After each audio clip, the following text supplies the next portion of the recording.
episode because we have reached number 200. Here's Tatum and slam. In your face. You play 2K. All the time. You act. Yep. Oh, yeah. And now you have an album. Anything you can't do. I can't.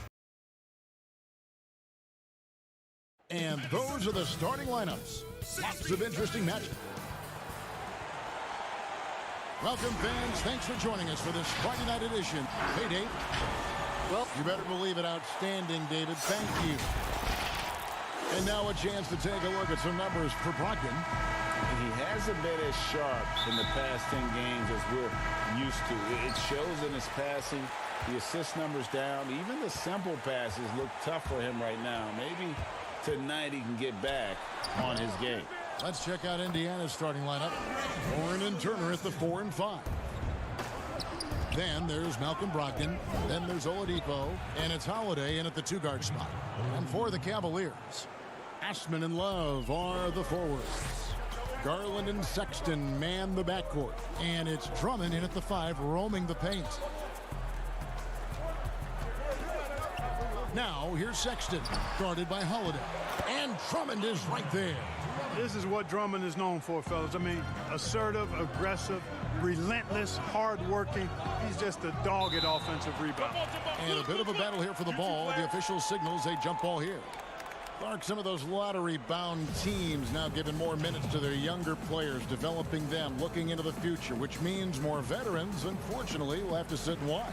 And, you know, I always say this, and it's much easier said than done, but you're a professional, whether you're in the rotation, a young player or an old player, you have to approach it in a professional manner. And that means accepting the good with the bad, the sweet with the bitter, and that takes a maturity level. And, you know, when the trade deadline is behind you, you only can control what you can control, and that's what veterans should be about. And hopefully the coach communicates the ideas behind the moves, too. I like that, but there's no obligation to do so. Right. On defense, the Cavaliers. 4-point game. Brogdon the pass to Warren. Banked in off the glass. You know, Malcolm Brogdon is a jack-of-all-trades kind of player and really solid at sharing the ball with his teammates. And so just over a minute and a half played. Here's Sexton, and he banks in the layup. Sexton's got his second bucket. And once he got to the 10, I think he was surprised to find himself that wide open. Well, this early, they should be showing a lot more energy on defense. It's not there. And here's Warren for 3. Cavaliers have gotten 4 of 6 field goal attempts to drop in the first quarter. Now, here's Garland. G right on him. That's in, and he found his range with that one. Now 1 for 2. And giving up some inches inside, but makes up for it with an aggressive style. Yeah, you know, with that size difference, that's not an easy shot. I mean, whoa! Are you kidding me? The bounce, the creativity, the strength. When Oladipo rises up, he's looking to punch it down as hard as he can. And though they've made the playoffs 4 straight years, Indiana can't seem to get past the first round. And it's not for a lack of effort, guys. The effort is there. The chemistry and continuity is there. They suffered a big, untimely injury, the one to Victor Oladipo, and it's been hard for them to attract top free agents as well. Doug McDermott, he's checked in for Indiana. And so it's Porter bringing it up now for the Cavaliers. 6-point lead. Outplayed in the previous game on their schedule, losing to Chicago. You got to give them an A for effort. Just fell a little bit short in that one. Yeah, they were really close right there. Just couldn't string together a few key plays to help get them over the top for the win. And that one's good. Drummond. Yeah, that's the 3rd bucket in a row from the paint. This defense needs to clog those lanes in the middle. And finished off by Oladipo. You cannot let Oladipo get these kinds of opportunities. Easy throwdowns like that help him get into a groove. Love kicks to Porter. Lets it go from 14. Second chance shot. Here's Windler. He's been quiet so far. Still no points in the game. Just 3 to shoot. The putback. Great positioning on the putback. And loving the hustle here early. I mean, they struck first on the offensive glass. And those putback baskets contributing to their lead, Greg. Here's Porter. It's over McDermott. It's rebounded by Indiana. They couldn't put the pieces together, losing that last matchup with Boston. And that was a shocker. Hard to believe that they dropped the ball, so to speak, on that one. And probably a tough pill for them to swallow. And to lose it like they did, too. Wow, right at the end, man, makes it even tougher to take. Garland with the bucket. Already, they piled up 8 second chance points. Feasting on those backboards. I love that physicality. Oladipo against Porter. It's good. That's 10 points for Victor Oladipo. How about 5 of 6 to start? Looks like he brought his A game. There's Garland. Love. That shot off. So Indiana will take it the other way. And Darius Garland picks up the foul. That's foul number 2 for him. And Cleveland making a change here. Nance is checked in. Just 1 second between the shot clock and game clock. Here's Sumner. And he drops in the layup off the glass. That makes it 10 of their last 12 coming from inside the paint. To the inside, Nance. And Nance slams it in. I tell you what, Nance plays with a force every night. Explosive, tough, fearless. Man, it's close, but, didn't get on balance quick enough. Yeah, and as quick as players are at this level, in this day and age, I mean, you've got to be perfect in your anticipation to draw the charge. Both good from the line that time. 8 seconds left here in the opening quarter. Drummond passes to Thompson. Got it off in time. And the last second attempt doesn't fall. Andre Drummond.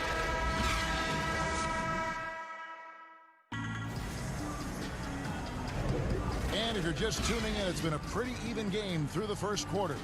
And taking a look at the Cavaliers' performance here, what do you guys see? Just cashing in on second chance opportunities. That's how they built this early lead. Boy, grinding it out on the glass. They've really been working for those points. Nance and Thompson are up front. Then it's Porter. Then there's Sexton. And it's Windler in at the 2. That's the group for Cleveland going right now here in the second. And the shot is good. Porter's got the opening field goal of the second quarter for the Cavs. And there's the patience you want to see from Sexton. Eyes up and finds the open man. And the Cavaliers this summer selecting point guard Darius Garland with the 5th overall pick.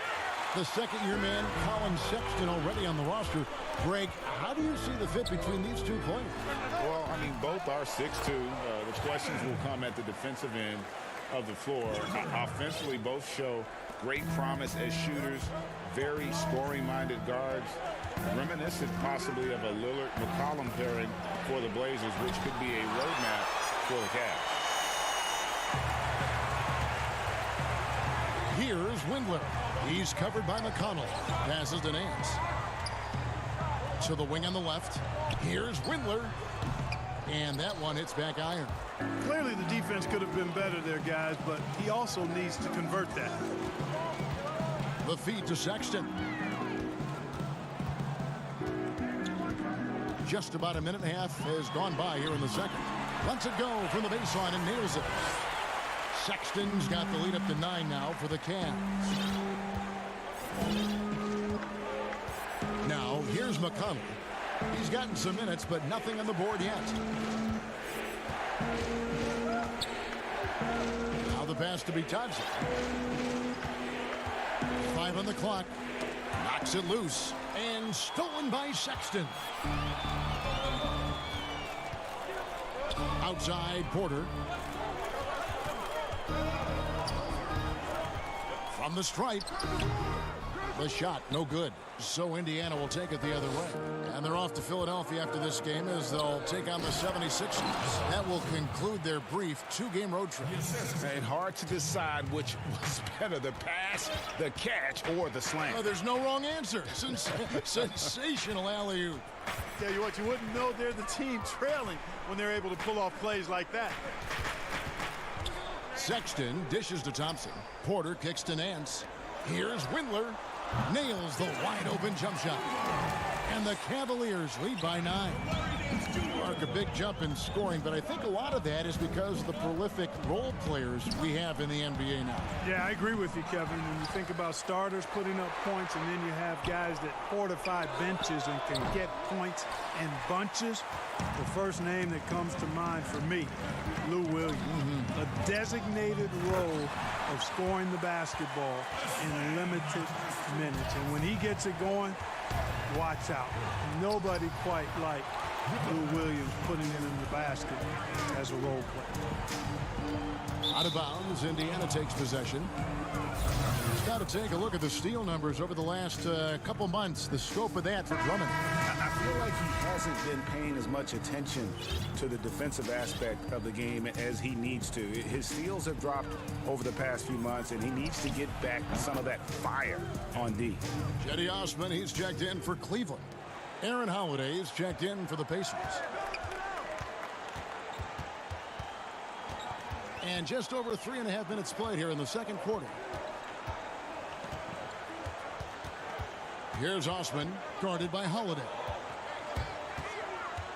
Osman kicks to Sexton. Thompson passes to Sexton. Here's Osman. The putback controls the rebound and puts it back up and in.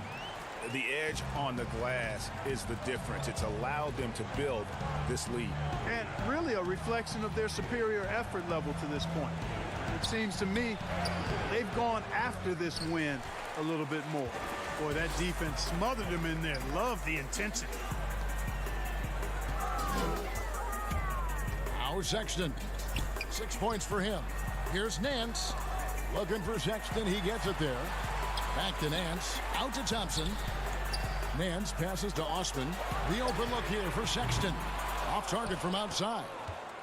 Pacers trail by 11. 6-second difference between the shot and game clock. Holiday attacking. Yes, and it's Holiday with the assist that time. Holiday's got 4 points in the quarter. The Cavaliers have gone 6 of 11 from the floor. Over 50% shooting here in the second quarter. Thompson passes to Osman. Thompson in the posts. He's on target from 8 feet out. Thompson's got his second basket.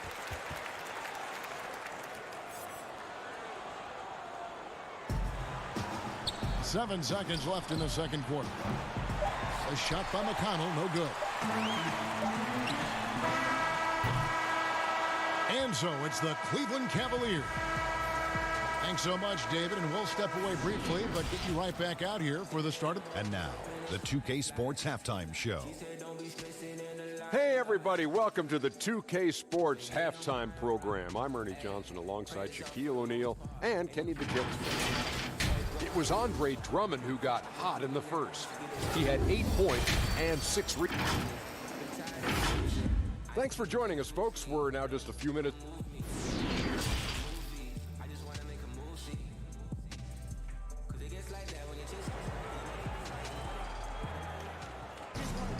And with the second half upon us, we'll find out if this game becomes the route that it's threatening to be. Victor Oladipo really making a difference here. And how about the amount he's contributing in the scoring column through 2 quarters? He has been terrific. And you know what? They've come at him a few different ways defensively, and nothing has slowed him down. And on the floor for Nate McMillan starting the second half. Warren and Turner at the 4 and 5. Then there's Malcolm Brogdon. Then there's Victor Oladipo. And it's Holiday in at the 2 spot. Oh, these arms of Turner just go on forever. I mean, which is part of the reason he's able to rack up the block shots that he does. An extremely efficient and productive game for him. But again, he's not going to be able to do it all by himself. Coming into the NBA, Victor Oladipo, Greg, drew some comparisons to Dwayne Wade, but it was working out with D-Wade that helped take Victor's game to the next level. And listen, anytime you're the second overall pick, which he was back in 2013, stardom is expected. It just took a while. Now he's got to apply that same work ethic to overcoming the knee injury. It's a great move, and he catches the defense completely off guard. Yeah, if that's a harbinger of things to come, he's looking at having a very big second half. Their interior has been inferior defensively. It has got to tighten up. You're right on target there, Greg. Of the last 10 points they've allowed, 8 have come from in close. Here's Brogdon, and he takes that one up and powers it through. And you know, at 6'5", Brogdon is a threat to dunk it now. You've got to respect his height, and he gets up pretty good, too. Now, here's Sexton. Guarded by Oladipo. Back to Love. And here is Garland. He's got 9. He gets it in there. And the Cavaliers lead by 8. Boy, Love is really good at getting inside the paint, establishing position, has an excellent feel for how to score around the basket. Here's Garland. Shooting foul as the whistle blows. He'll shoot 2 free throws. It's going to be on Miles Turner. For Cleveland, they have gone 2 for 2 in the game at the line. And as a team, really just middle of the pack in terms of their percentage from the line at about 76. You know, their percentages dropped off just a little bit compared to last year, guys, but it's not a huge drop-off, so no major concern. Catching up on the changes now for Indiana. McDermott's checked in for Aaron Holiday, and Edmund Sumner's subbed in for Malcolm Brogdon. A little under 2.5 minutes gone by here in the third. You know, what a great job Nate McMillan has done since taking over as head coach, leading Indiana to 3 straight postseasons, and the style of play with which the team has played with, a credit to him and his staff. Shot clock at 6. Now, here's Garland. Not a lot of room. And it's Warren with the ball for Indiana. Trailing here by 8. Here's Sumner. Can't hit from 12. And a big part of McMillan's success, getting his guys, Clark, to play hard for him every night. And I think you're right, because this team gets the most out of itself. It's one thing to assemble talent. It's another to bring people together so they're playing for each other. And these guys do that night in and night out. So it's the Cavaliers now. Over in the corner, Osman. The Cavaliers again can't hit. Pacers trail by 8. Oladipo dishes to Warren. Here's Sumner, and he goes strong with the one-handed jam. Attacking in transition, the most consistent way to generate easy looks. Yep, exactly. And if there's any opportunity for early offense, you've got to push it and push it every time. Now, here's Oladipo. He's covered closely. Sumner kicks to Oladipo. Out to the wing. 6 on the shot clock. Fires from the line. Andre Drummond grabs the miss. Drummond's got his 7th rebound here tonight. Osman, the pass to Love. Crafty move. He takes it up and lays it in. Love's got his 2nd basket of the night. And that's what the pump fake's there for. Get your man off his feet and drive right around him. Pacers trail by 8. Oladipo with the ball. He's got 16. Pass to Sumner. Uses the glass to finish the layup. Sumner's got 4 points in the quarter. And the defense no factor, which is why he simply laid it in. Down low, stolen by Warren. And Oladipo has it in the corner. And it hung on the rim, but wouldn't fall for him. And they continue to control the glass. Guys, I think they've simply been the more physical team, and that's why they're ahead. And after really leaning on that 3-point shot in the first half, seeming like they're just getting away from it here in the second. More of the shots coming from the interior. Shot is good, and the Cavaliers lead cut down to 6 in the bucket for McDermott. I think he's got to keep working on his interior game. Doug McDermott showing he wants to be more than just an outside shooter. Garland, no good. That's exactly the look they wanted, guys. Right guy, right play, wrong result. 1 second left, and it's good, but hold on. The officials may want to look at that one on the replay monitor. Well, we thought the third quarter was over, but it turns out the officials are going to review the play to see if he released the ball before the ball. And that does it for the third quarter. Both teams clicking offensively as we approach the fourth quarter. Cavaliers lead by 4. It's the NBA on 2K Sports from Cleveland. And while we can now, let's take a look at today's State Farm assist of the game. Just true artistry right there. I mean, great decision on where to go with the ball, and how about the perfect delivery? And they'd love to see every possession end this way. True team basketball. 3/10 quarters behind us. One more to go. Thanks for being with us as we begin the fourth. A moment now to reset the lineups, brought to us by Gatorade, all fueled up here for the fourth quarter.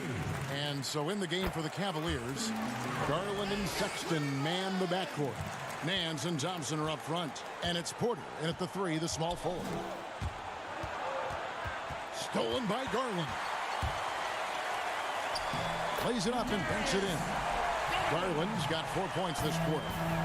And an important part of every team's game, a look at the hustle stats for Cleveland. The activity level defensively, I've really been impressed with. They've been in attack mode on the defensive end.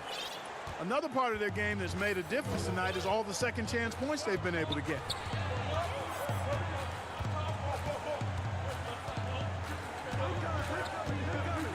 Inside, Thompson. And Thompson throws it down. And he just dangles from the bucket after sending that one through. And you can see which team has the swagger. And now, yep, this will be a gorgeous challenge. We thought that might happen, triggering a review of the personal foul. And this is the time now where the officials can review in closer detail what constituted the original personal foul. Getting a different angle can sometimes make it a lot easier to determine. Greg, indeed, and the one thing with replay review is that when you see the slow motion replays, you really get a new appreciation for just the immense speed at which these players are moving and how fast the action really is and how hard it can be sometimes, you know, Greg, to make the right call. And so the word is in. They've decided that the call stands as it was made on the floor. And, you know, even if a coach still feels this wasn't the right call, you got to acknowledge the effort being put in to reviewing it. With double checking, and the game continues on. And on our sideline, our reporter, David Aldridge. Hey, Kevin, I was able to listen in on John Beilein's huddle with his team. He told them, look, we're in a good spot. The one thing I want you guys to do, stay in the moment. Don't look ahead. Stay in the moment and compete. Kevin, we'll see if they can keep focused. Thank you, David. And although Sexton is slightly undersized, he plays with great physicality and aggression. Nice finish there off contact. Yeah, just a solid job on the backcourt. They are really controlling the inside. Well, they're working the glass, really battling in that area of the game, and that's helped them stake this lead. Yeah, and his offensive rebounding numbers have dropped off a little bit the last few years, but Love still works hard down low and gets his share of putback. Here's Drummond. Pass to Osman. Here's Sexton. From outside, off the mark. And Matthew Dellavedova is going to pick up the foul. That's his first foul.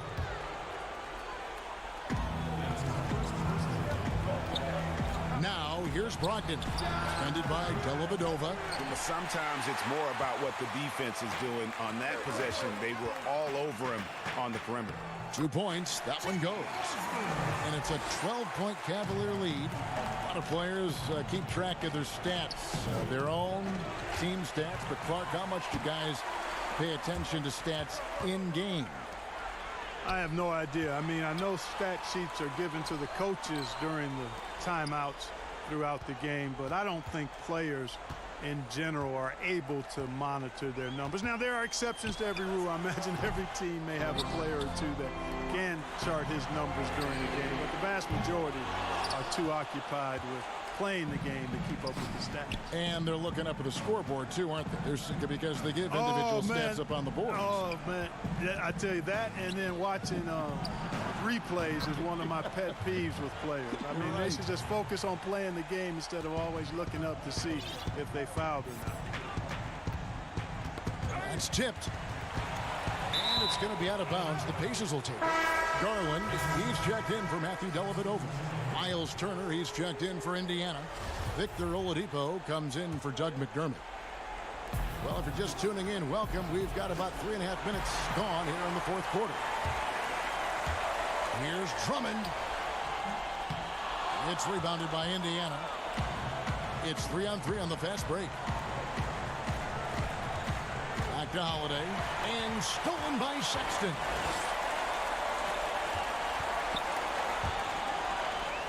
And we're going to have a jump ball. It's tied up there. You two players.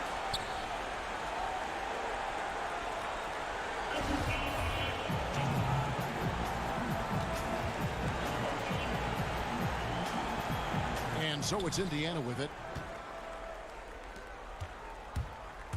It's Brogdon on the wing. And it's Turner finishing it off. Tremendous display of chemistry and connectedness by Turner with his teammates. All they have to do is lob it his way, and he'll handle the rest. Passes it to Garland.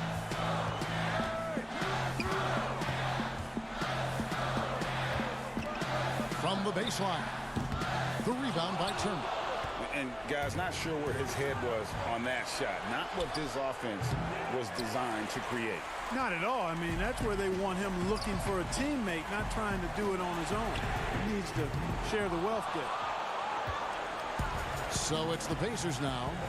7-point differential. Over in the corner, Warren. Back to Holiday. Over Love. Tips it, and Warren able to finish. Hard work and soft hands, guys. That's what made that play possible. No simple offensive rebound there. Going for the tip in. But that's the way to go if you've got good position. And that one goes out of bounds. Last touch by Oladipo. You know, that's just sloppy basketball, giving away a possession. No real reason for that turnover. Here's Sexton. Left side, Love. Over to the wing. Back to Osman. And Drummond kicks to Sexton. So we see the Cavaliers get the win here. David, thank you as always. Well, folks, that's going to do it for now.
Where do I start? Where do I get my rhythm? Where do I get my groove? I always start off with a bounce.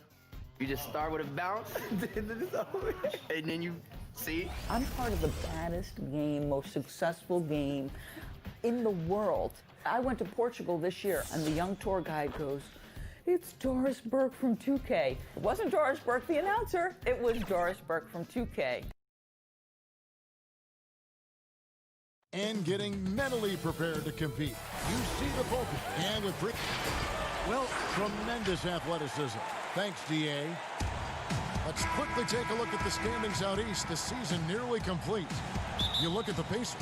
If the playoffs started today, they'd hold the number 5 seed. Of course, they're looking to build on that. And, of course, Orlando, they're back in the 8th position. And right now for the Pacers, they've done a good job staying relevant this season. I mean, I was concerned they'd suffer a drop-off, but give them credit. They've hung in here in this playoff race. Resiliency has been crucial for this team. Anytime it looks like they may start to drag a little bit, they've picked it back up and stayed in the hunt. Here's the starting group for the Indiana Pacers. Warren and Turner at the 4 and 5. Then there's Oladipo. Then there's Malcolm Brogdon. And it's Holiday in at the shooting guard position. And for Orlando, at the 4 and the 5, we have Gordon and Vucevic. Augustine and Fournier are the backcourt tandem. And it's Ennis in at the 3. Oladipo, good. Boy, you've got to give Oladipo credit. Even when the defense gets physical, he stays with it, maintains his focus. That's great. And then Oladipo with the jam. Well, we know Oladipo is an elite dunker, one of the most creative guys when he's at the rim. I think the Indiana Pacers, as an organization, a team that tries to grow its own superstars. Miles Turner, certainly a guy in that conversation. The 11th pick back in 2015, he has gotten better every single year. The free throw drops for Gordon. And Doris, you look at Turner's impact. It's definitely at both ends of the floor.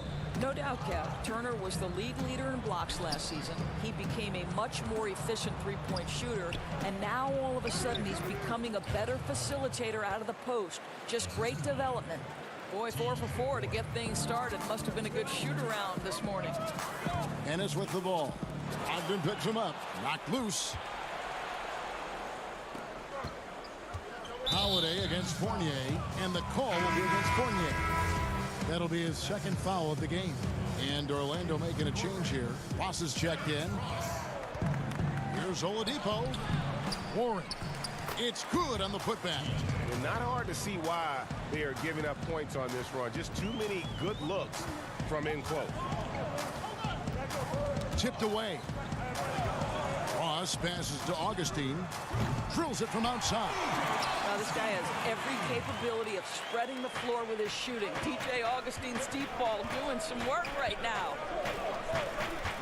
And Oladipo kicks to Holiday. Just about 2 minutes into the game. First quarter of basketball. Double team on Holiday. Oladipo, the pass to Warren. Shot clock at 5. And he uses the glass on the layup. Warren's got his second bucket of the game to go. Victor Oladipo's passing skills probably unappreciated. This guy is very unselfish and capable.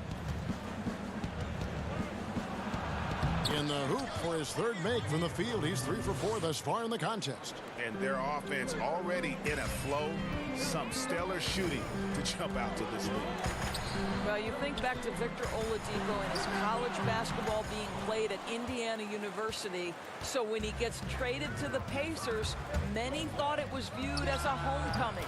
Wasted no time on that one. Oladipo's got 8 points. Defensively, giving up far too many open rhythm looks. Augustine with it. Now defended by Oladipo. Shot by Ennis. Nobody around. And it's off from three-point range. And exceeding expectations in Indiana, Victor Oladipo remade himself as an all-star. Well, he credits the year he spent playing alongside Russell Westbrook. That relentless attack, that commitment to get better, that commitment to be a threat no matter where you are on the floor. This young man has set the tone between the lines and outside the lines. And it's Gordon finishing it off. Well, you can see why his teammates love playing with him. Vucevic willing to find the open guy. Holiday left side. That shot off. Gordon with the defensive effort. And then Gordon with the dunk. And no doubt they'd love to see him get a lot more of those opportunities. And that deficit will go away quickly if he does, Greg. And it's out of bounds. Last touch by Gordon. And here's a look at some numbers for Brogdon. And he's not passing the ball as well this month. If you look at his numbers from earlier in the season, he's not seeing the court as well. It may be a little too focused on creating his own shot than orchestrating for the guys around him. Fultz, he's checked in for Ennis. And a change for the Pacers. Doug McDermott, he's checked in for Aaron Holiday. Here's Oladipo, and finished off by Oladipo.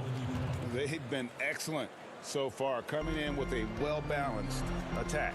No doubt, Greg, on the offensive end, it feels like they're getting the shots they want, and defensively, they are connected and on a string. Pacers leading by 8.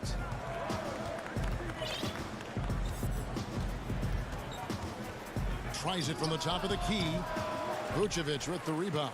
I'm sure he's kicking himself. He hates to blow that kind of opportunity. Augustine dishes to Fultz. Oladipo with the block. Well, how about the athleticism of Victor Oladipo twice on the pipes? No good from Ross. Terrific closeout there to challenge the three. It may be the hardest thing to do in basketball. Close under control, and he's more than up to the task. Stolen by Brogdon, and it's DJ Augustine with the foul. That is his first foul of the game.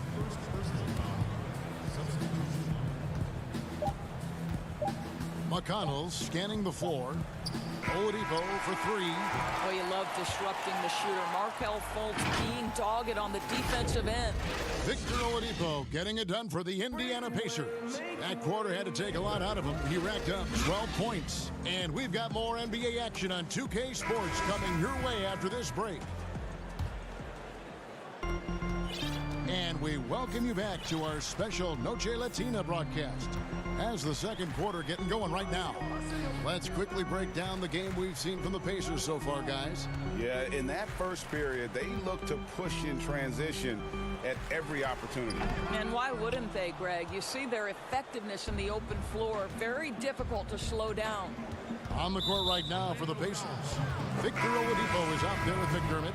It's TJ McConnell, and it's Bitadze in at the 5 spot. The Pacers making a switch here. Sampson's checked in. Now, here's McConnell. Right side Holiday. To the inside.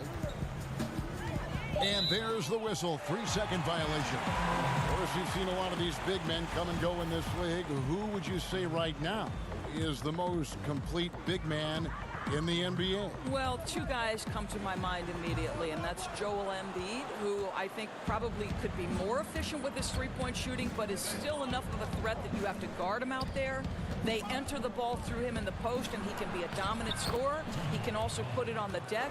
And then Anthony Davis, who you could say all of those attributes that Joel Embiid has, the Brow has as well. Those are 2 of the most complete, dominant, two-way big men in today's game.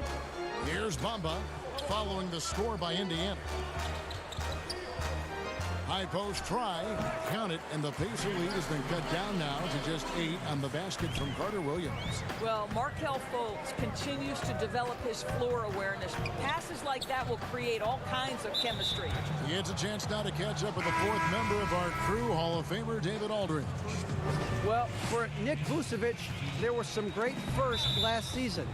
His son Philip was born in December, and then Dad made his first All-Star appearance.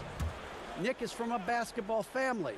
He said I'll enjoy telling my son the stories, like my dad did with me. We'll see if he likes the game of basketball. I think he will. Kevin? Well, DA, it's certainly in his genes. Thanks for that report. Itadze. This is the ridiculous wingspan of Mo Bamba. He's a problem for offensive players. Back to Birch. Good for the basket. Starting off 1 for 1 with that shot. I love the ball movement there. He put that on a silver platter. Just served him up. Pass to Sumner.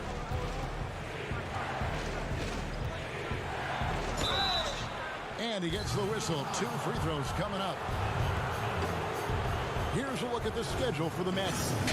On Sunday, they'll host the Charlotte Hornets. Then on Tuesday, they'll be playing against Blake Griffin and the Detroit Pistons. And for the matchup with the Cavs, that's going to be one where it would take a lot of errors and maybe a cold shooting night for things to go wrong. They just have that much of an advantage over that team. James Ennis, he'll check in for Orlando. And you look at this Magic roster, so much potential. I think, Greg, they have done a great job of drafting to the style of play they want to play. Guys who want to get after it on the defensive end. Guys who can switch and slide on the perimeter. Guys who can protect the rim. That is the backbone of this organization. Now here's Ennis. No points in the game yet for him. Boy, in that close, he's almost automatic. Boy, that's pretty good defense. Wow. And Sumner gets it to go. And the Pacers lead by 8. Well, they've won the battle of transition buckets, and those easy points have helped them build this lead. Well, this is their pace. This is exactly how they want to play. A little fast, a little loose. And so it's Indiana with it, following the bucket by Orlando. Outside Holiday. They get it back. There's Bitadze. And contact down the shot, so he'll be shooting free throws here. Yeah, way to play in attack mode and get to the line. And he's got his first free throw of the game. And something that's troubled Indiana the last 3 years, rebounding. I think, Greg, it's probably manifested at both ends of the floor, right? Some of it's about roster construction. Some of it's about style of play. Some of it's about philosophy. But their inability to control the glass has at times had an impact on them. Ross. A rebound by Bitadze. Bitadze's got his 5th rebound right now in the game. The wide open look here for Holiday. And the Pacers can't get it to go. Ross against Holiday. No good from Ross. For Indiana, they have been on target from the free throw line. They're 5 of 5 in that department. That one is off. Yeah, nice job of drawing the contact and creating opportunities at the line. Good on the second free throw. And the Magic, one of those franchises that's still looking for its first title. And, Greg, they've been to the NBA Finals twice. And, boy, did they run up against 2 of the all-time great individual closers in history. 1995, Hakeem Olajuwon says no to the Magic. 2009, the Black Mamba, Kobe Bryant, says, no, sir, I'm getting another championship. Good job attacking. Those restricted area shots are what every NBA team is looking for. Nice move. That's in. And the Pacer lead is cut down now to just 6 in the basket from Gordon. And there's a pattern starting to take shape here. They're working it inside and getting good shots from close range. With this lead, they're playing confidently, showing a quick trigger from beyond. And it's Vucevic. That time on the assist from Ross. Pretty much all of their buckets coming from inside the paint now. Deflects the pass.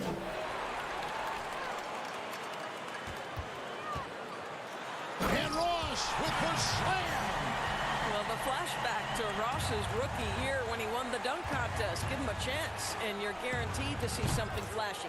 Holiday gets the bucket. Such a reliable threat from range. You'd think the defense might key on him a little bit more. Augustine, no luck. A slight advantage for them in the rebound department, but that oftentimes is all it takes. Turner with it, and it's Gordon picking him up. Here's Fournier. He dents the rim with a 2-handed slam. Wow. Well, solid at recognizing when to attack on the interior. Fournier staying aggressive. Here's Vucevic. Fires the three. Up again. And so it's Indiana with their lead standing at 6 points here at the end of the quarter. Their shooting has been the big key, their percentage from the field. Thank you, David, for that interview, and we'll see you back here after the break. Or third. The 2K Sports Halftime Show. Hey, everybody. Good to see Victor Oladipo putting in some incredible work. He had 12 points and 1 assist. And that'll do.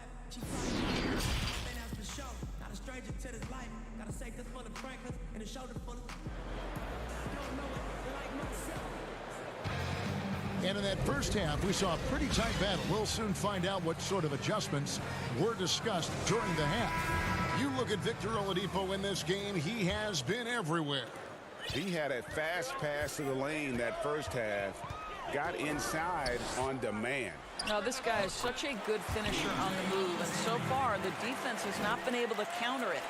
Augustine and Fournier are the backcourt tandem. At the 4 and the 5, we have Gordon and Vucevic. And it's Ennis in at the 3, the small forward. And that's the group for Steve Clifford as we begin the second half.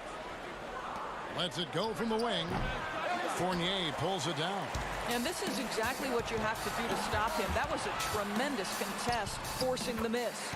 And you look at the 2018 All-Star season for Oladipo, Doris. What was the development in his game that you saw that took him to the next level? I think probably the part that made him almost unguardable is his willingness to shoot threes off the dribble. That deep threat, that willingness to space the floor and use the dribble drive to enhance that is probably what put him over the edge. And we're seeing some great ball movement out of this group, guys. Well, this is one aspect you'd like to see more of from T.J. Warren. We know he's a great scorer, pretty dime there. Ennis kicks to Augustine. Back to Ennis. Gordon inside. He's covered by Warren. And the officials calling for a 3-second violation. These players have been vacuums on the boards recently, leading the league in rebounding the past month. Nikola Vucevic, 4th. He must be spending a lot of time in the weight room because he's shown such strength under the basket. Oladipo taking his time here.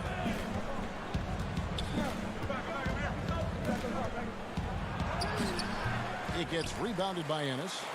The Magic trail by 4. Here's Augustine. No good. You know, missed that one, but still a really good start coming off the break. 3 for 4 now. Good on the shot. 14 points for Victor Oladipo. This guy is cooking right now. He is leading them on the offensive end as they remain in front here. Here's Fournier and the call up. And here we go. Coach's challenge happening right now. This one in regards to the personal foul. Seeing if that was the right call. And I think when it comes to some of the more difficult calls to make, personal fouls can be tough. The action is so fast that it's really tough to catch everything in real time. The wonders of technology, Greg. We've seen replay reviews so effectively, and involving the coaches by being able now to challenge like this is something a lot of people have been hoping for. And so the word is in. They've decided that the call stands as it was made on the floor. And, you know, even if a coach still feels this wasn't the right call, you got to acknowledge the effort being put in to reviewing it, with double checking, and the game continues on. Right side Holiday. Clock at 6.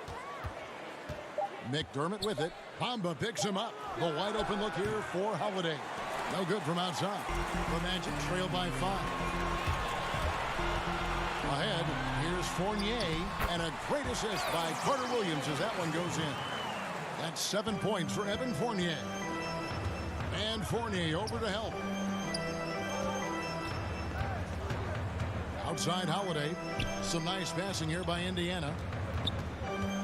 Here's Sampson. Got a piece of it. And here we go. Fultz heading to the basket. Boy, Markelle Fultz in the open floor, capitalizing on the defense's mistake. Nicely done. McConnell finds Turner. Back to McConnell from past the arc. It's deflected, and that's out of bounds. Indiana will retain possession. .146 left to play in the third. Just 5 on the clock. Indiana needs to get a shot off. Here's Turner, and they force the shot clock violation. Great D. Doris, you played, you've coached, you've broadcast, you've done it all in this business. How did you like to be coached when you were a player at the very top of your game? Yeah, I think one of my favorite things were coaches who challenged me, those who would not allow me to accept the level I was currently at, those who wanted to push me and extend and expand my game. Listen, every player wants to be respected. Every player wants to feel valued. But the great ones to me, the LeBron James, the Kevin Durant, they want to be coached hard. They want you to push them to the greatest possible level they're capable of. That's great insight. Catching up on the changes for Orlando. Vucevic, he's checked in for Ken Burch. And Terrence Ross is subbed in for Michael Carter-Williams. They should continue to get the ball inside. The defense struggling to contain them. Bitadze sinks the three-pointer. Bitadze's got 5 now. Listen, this guy is not the most dangerous threat from there, but you have got to honor the shooting a little bit. And the dunk by Bamba. Yeah, great anticipation of where the open man was going to be, and Terrence Ross finds him immediately. That's really pretty. Good D by Holiday. And gotta like what they've been doing down low in the post. And Sumner gets it to go. You gotta love his hustle, leaving the defense no time to react. The finish in transition, nice and easy. Here's Bamba. That's tipped. And up the court come the Pacers on the break. Good. McDermott's got his first bucket in this one. Well, we know that Doug McDermott will run the floor hard in transition, trying to get himself into position to finish. Here's Bamba. Nice move. A special move before the shot. Bamba's got his second bucket tonight. The defense not putting up any fight on the inside. They've allowed 10 straight points in the paint. Here's Bitadze. And foul on the shot. He'll shoot 2 at the free throw line. The Pacers have put up good numbers at the charity stripe, converting 6 of 7. And typically a strength of theirs, 79% on the season. So he gets them both.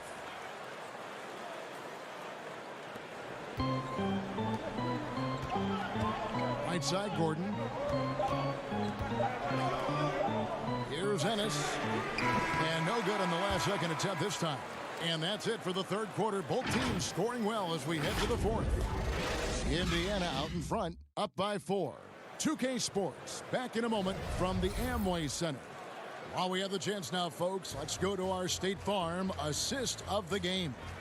And he's always been the favorite to bag this honor. These kind of feeds are his bread and butter. Well, this is why, Greg, great point guard play is so critical in today's NBA, and you see it right there on display. And it's been a very competitive game so far as we get rolling here in quarter number 4. And so in the game for the Pacers, Ogden and Oladipo, the backcourt duo. Doug McDermott is out there with Warren, and it's Bitadze in at the center, locking down the middle. Well, we know that Victor Oladipo is a combo guard, meaning he can play the 1 and the 2. What I like is how impressive his overall game is and the fearlessness with which he plays. Wow. The Pacers making a switch here. Holiday's checked in. Turner's checked in for the Pacers. Gordon, the pass to Augustine. He kicks it to Ross.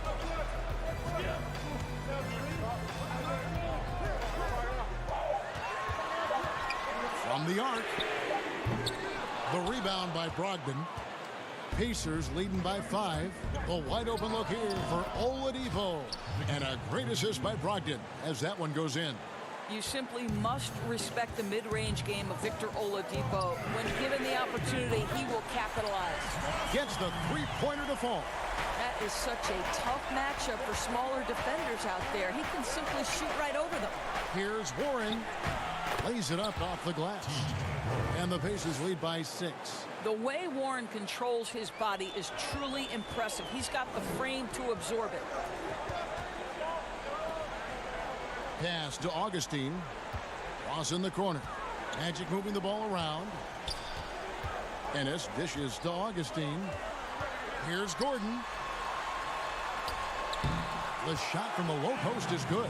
And Kev, this is exactly what you expect from DJ Augustine. This is why coaching staffs love him. He makes everyone better. Here's Turner. Laid in with a nice touch off the glass. Yeah, nothing too fancy. Just getting the job done when they need to. Make every possession count. Here's Ennis. Lays it up and in off the pretty assist. And you want him taking big shots for you in big moments. That one was as easy as it gets. Boy, when it's this close, you try not to give up these kinds of buckets. Boy, you got to do better defensively. Oladipo, good. What a night for Victor Oladipo. Boy, when he gets rolling, it is hard to slow him down. Passes it to Ennis. Gordon kicks to Ennis.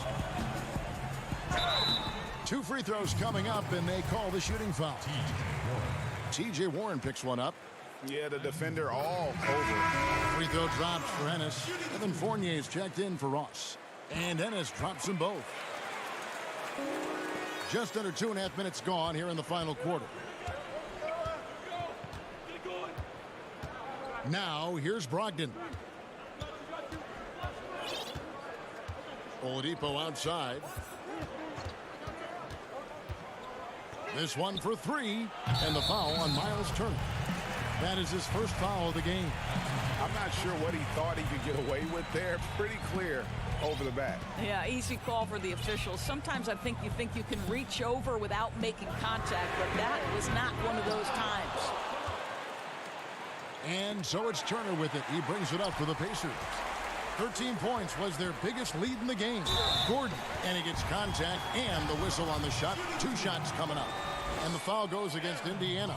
It's a problem trying to deal with the athleticism of Aaron Gordon. You've got to be more careful as a defender. Gordon hits both of them. Well, this is why you run your offense through him in important situations. You know he's going to deliver. And Holiday has it in the corner. Brogdon outside. Back to Holiday. Just 5 to shoot. Kicks it to Oladipo. Out of bounds, Orlando takes possession.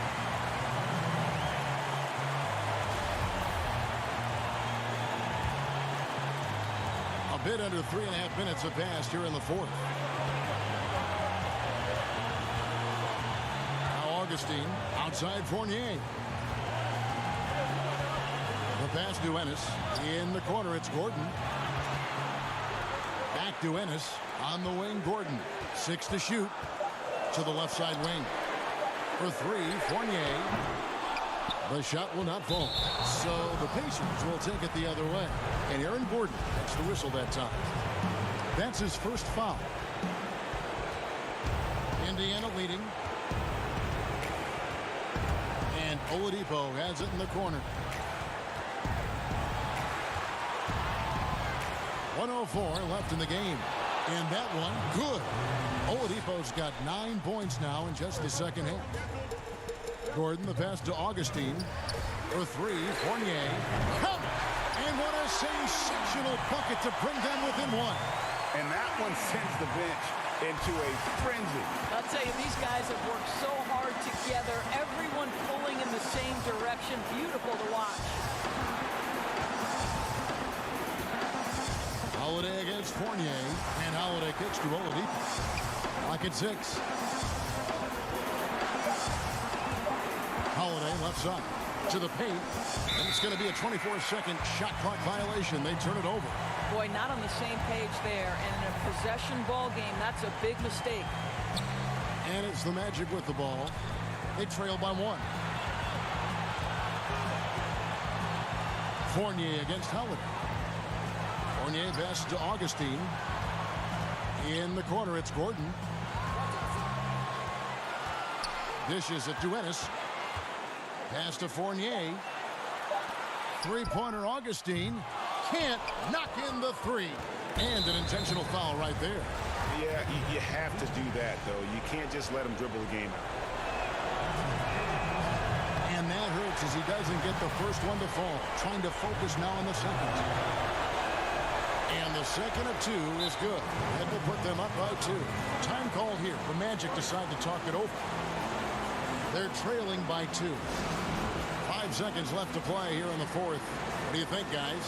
I don't think they should be greedy here and think about a triple. With this much time left, I'd attack the basket, get a high percentage shot in tight, and take my chances in overtime. Now the presentation of our Jordan player of the game, Victor Oladipo. Yeah, and his percentage from the field tonight, just amazing. He hadn't just been gunning. He's been picking his spots. Thank you, David. Great interview once again. And that'll wrap it up.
Welcome back to 2K TV. Bill Yeah. Simmons, the sports guy. Now, the sports guy is your nickname, but if you were a player, what would you have as your nickname? Washed up. Washed up, Yeah. that's it? Yeah. I quit pickup like 5 years ago. I'm gonna end it right now. He's going to end it. I'm going to end I feel it. I feel it. it.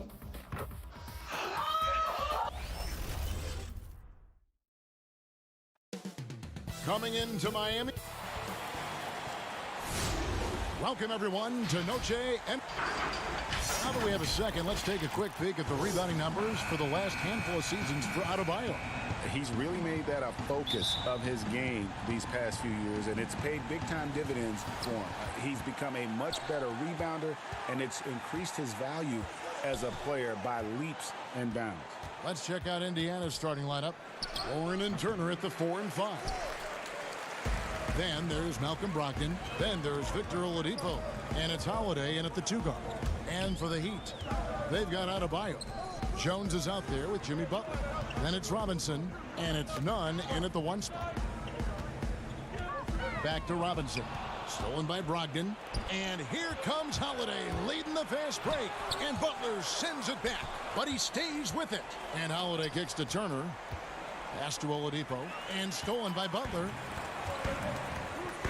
Here's Adebayo. And Adebayo throws it down. Excellent on both ends of that play. Yeah, the steal was sharp, but the slam topped it off. And we say it time and time again, so I'll repeat it. Have to be careful with the ball, or this is what happens. And so it's the Heat getting on the board first. Ogden left side. Off to a good start as he hits his first shot attempt. And at the end of the year, Brent, we've been seeing an uptick in play from some young lottery-bound teams. Well, they're always excited about having opportunity to play loose and play free. The backside of that is you didn't play well enough to get into the playoffs. Right. So, you know, good coaching staffs with young teams that have potential, Kevin, will ask their teams to be spoilers. Like, embrace the idea of let's compete tonight against that team. Make They're that the your 4th playoff. seed. Yeah, let's go up against this. Sure. There are other teams that, quite frankly, just give up on the year. And some guys will have some big empty numbers to finish off the season. You got to temper your kind of eyeballs on those things. Now, here's Brogdon. They count on his contributions, currently providing 16.5 points a game. And Oladipo kicks to Brogdon. Holiday left side. Shot clock at 6. It's stolen by Adebayo. Jones against Brogdon. Pass to Nunn.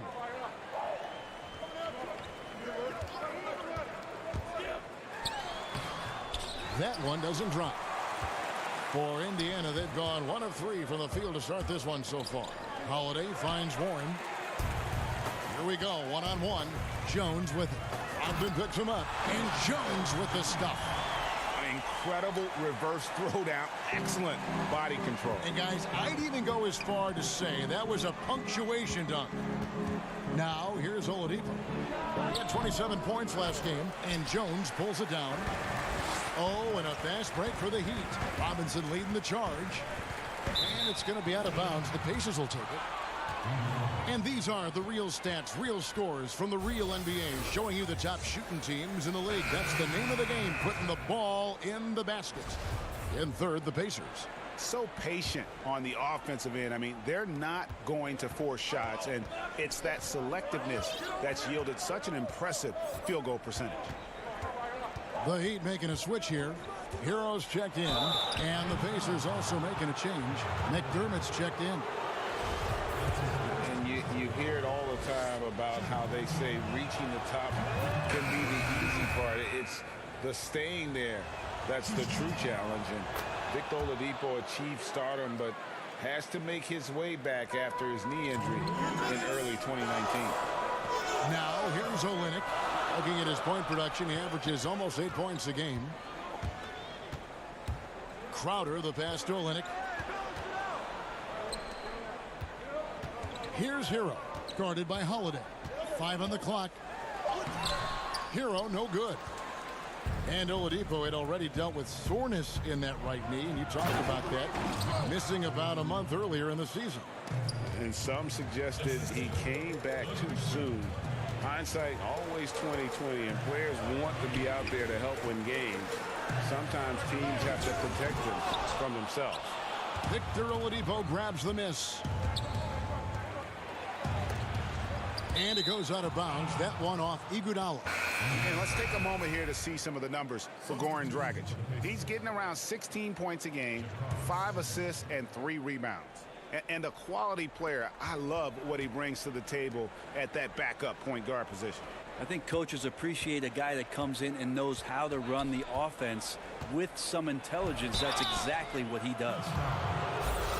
And now a chance to take a look at some numbers for Brogdon. And he's not passing the ball as well this month. If you look at his numbers from earlier in the season, he's not seeing the court as well. It may be a little too focused on creating his own shot than orchestrating for the guys around him. The Heat making a switch here. Leonard's checked in. Three-pointer. Crowder. Good on the three-point shot. And nice court vision from Dragic there to get a great look at the bucket. McConnell with it. He's been patient so far. Nothing on the scoreboard yet. Here's Sampson. He's covered by Leonard. Sampson's shot is off. 2 for 1 opportunity here if they want it. And no doubt, Kevin, if I'm them, I go for it. Dragic dishes to Iguodala. Good ball movement here by the Heat. Crowder feeling it out a bit. It's deflected. Just 2 seconds between shot clock and game clock. Right side Holiday. It's stolen by Dragic. Near the three-point line, it's Olynyk. A rebound by Bitadze. That's one he knows he should have drained. It's his first trip to the line. And he's at 73% this year at the foul line. Adequate, but not spectacular. First one falls for him. So it's both teams making substitutions here. Good on both.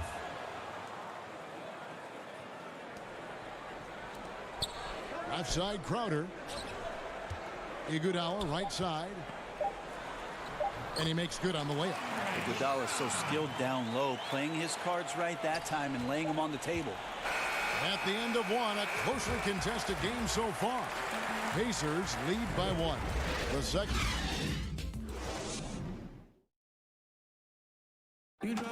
You learn about Jimmy Butler. Difficult journey to where he is. Basketball. That's that. Boy, you hear that so often, don't you, Greg? Between those lines can be an escape from the outside world. And in the end, Butler's obsession became his escape. Maybe why he remains so devoted to the game. And buenas noches, basketball fans. It's Latin night here on 2K Sports. And you might have noticed the custom jerseys worn by the players. Let's quickly break down the game we've seen from the Pacers so far, guys. They've gotten to the line with tremendous consistency here through the first period. Such a great way to silence hostile fans who want the up and down pace that gets them amped up. Instead, everyone's just standing around watching the free throw game. And a chance here presented by Gatorade to see who's on the floor, all fueled up and ready to go for the start of the second quarter. And so in the game for the Pacers, they got Doug McDermott, and it's Sumner in at the 2. Here's Leonard, passes it to Silva. Back to Leonard, 11 feet away. Another shot. That's in, and the Pacer lead is cut down to just 1 on the basket from Silva. He seems to be in the right place at the right time more often than anybody that's on the court here tonight. We see that pay off. Here's Crowder. Count the basket. Crowder's got his second basket of the night. And really, it's been a major aspect of their offense in the early stages here. Their success working the ball inside and getting points from close range. On the sideline, let's catch up with Hall of Famer David Aldridge. Well, Kevin, Jimmy Butler has made several all-star teams, but he remains single-minded in pursuit of his bigger goal. Butler said, I just want to win a championship. That's all that matters. Didn't do it in high school, didn't do it in college. If I don't win it here, then I'll go to the 50 and over league someday. But I got to win a championship at some stage. Kevin? I like that attitude. Thank you, D.A. That's something Iguodala would like to do just about every time. A good scorer around the rim. And truly some significant roster changes for the Pacers this past summer. Jeremy Lamb, Malcolm Brogdon, T.J. Warren. They've gotten younger and gotten better as well, if you ask me. Excellent work by the Pacers front office. Yeah, my expectations were that he was not going to miss that one, Kevin. He handles that kind of defense, especially on the inside. And it's in there. Crowder's got the lead up to 3 now for Miami. And guys, they continue to put a lot of pressure on the interior defenders with their work down low. And so it's Crowder with it. They'll bring it up for the Miami Heat. They went to Indiana for their last meeting with the Pacers and came out with a win. And the last time they were able to come away with that win because of their depth. Great production from the reserves. Probably looking for more of the same here. As we know, a deep bench so crucial to any team's success. Sumner kicks to Sampson. The pass to McConnell.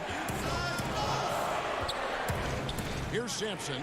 He's guarded by Dragic. And Dragic with a clear path to the hoop. Shot's good by Iguodala. And now a 7-point Heat lead. Yeah, and their shooting really starting to pick up here in the second. McConnell. But they recover it. And the Pacers can't get it to go. Here's Iguodala. And contact on the shot, so he'll be shooting free throws here. Iguodala's leadership is really unsurpassed. Steve Kerr calling him the adult in the room. His teammates definitely listen and respect all things that he offers up. So Indiana ends up with a new group on the floor. And with this summer signing of Jimmy Butler, the Miami Heat demonstrating they still can lure star talent to South Beach. The Heat back on the rise. The Butler signing sets the stage for the summer of 2021 when they should have the cap space to sign another max player. The kick out to Holiday. 4 on the clock over Iguodala. That's in, and the Miami lead is cut down to just 6 points, and the bucket from Holiday. If you're waiting for him to miss when he's that open, you're going to be in for a long wait. Pass to Olynyk. And no good. Nice D from Warren. Pacers have gone 3 of 8 from the field since the beginning of the second quarter. Outside Holiday. Rebound by Olynyk. They play the clock right. They can go 2 for 1. Just got to time it up right.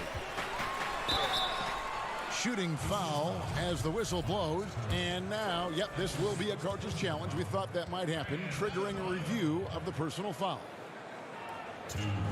And I think when it comes to some of the more difficult calls to make, personal fouls can be tough. The action is so fast that it's really tough to catch everything in real time.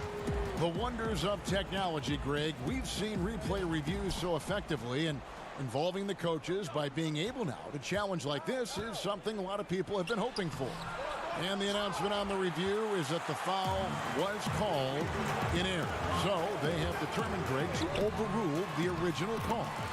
And guys, this is what it's all about, getting the call right. And I think in this case, the video review showed that while it was a tough call to make on the floor, they got it right with the review. Really good angle of attack there for Brogdon. Just saw a little angle and took it. Hero passes to Olynyk, and the shot goes down. Olynyk's got his first points in this one.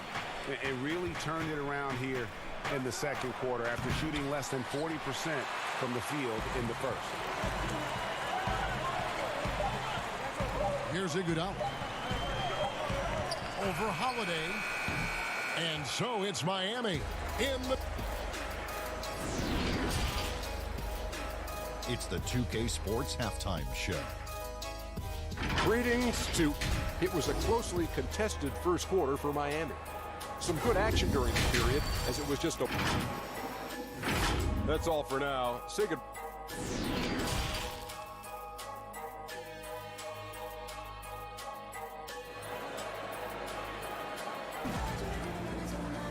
And if you're just joining us in this one, first half is in the books. 1 half to go. Andre Iguodala with a strong contribution so far in this one. Definitely been challenging the defense here early on, not settling for anything outside. Yeah, you want these kind of nights where you can start to see those openings before they happen. Jimmy Butler is out there with Jones. Then it's Bam Adebayo. Then it's Robinson, and it's none in at the point. So that's who Eric Spoelstra starts the second half with. Well, Bam at 6'10" might be a little bit undersized, but there's something in his activity on a nightly basis, Kevin, that feels like he plays bigger. Just a pogo stick, gets around, covers some ground laterally, does a great job of both protecting the rim and finishing strong. Here's Butler, and foul on the shot, so he'll get a chance at the line. And with Adebayo and finishing plays, Brent, he is a terrific dunker. No doubt. Guys are looking for him all over the rim, and you could throw it just about anywhere, and Bam is going to go up and just look for that. Bam right on you. Great energy, great athleticism, and continues to find ways in which he can make solid offensive contributions for the Heat. Not pretty. You just got to shake off a miss like that. Butler kicks to Robinson. Back to Butler. To the middle. Stolen by Warren. Fast break. Here comes Indiana. You have got to be kidding. Hey, talk about taking things into your own hands. Here's none. And the rebound goes to the Pacers. And they're off to Philadelphia after this game as they'll take on the 76ers. Oh, wow! Yeah, Oladipo has had some highlight dunks in his career. There's another one. And here's Jones. He's averaging just around 8.5 points a game.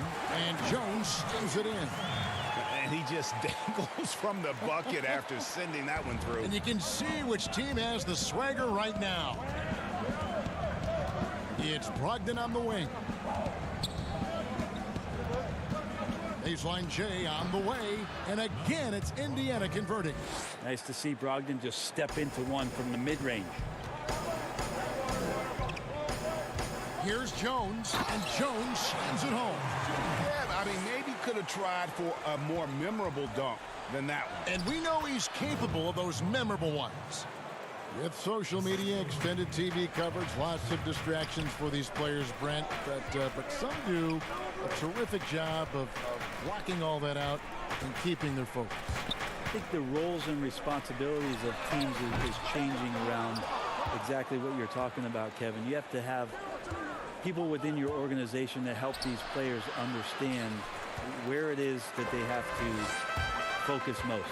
And that is your job on the floor. And so really good organizations are educating the players on that. They're not just relying on the agents or outside sources. Teams are trying to get in there and impact guys at a young age to make sure that, as you said, that noise is not part of their beginning part of their career. Don't make it a distraction. Edmund Sumner's checked in for Aaron Holiday.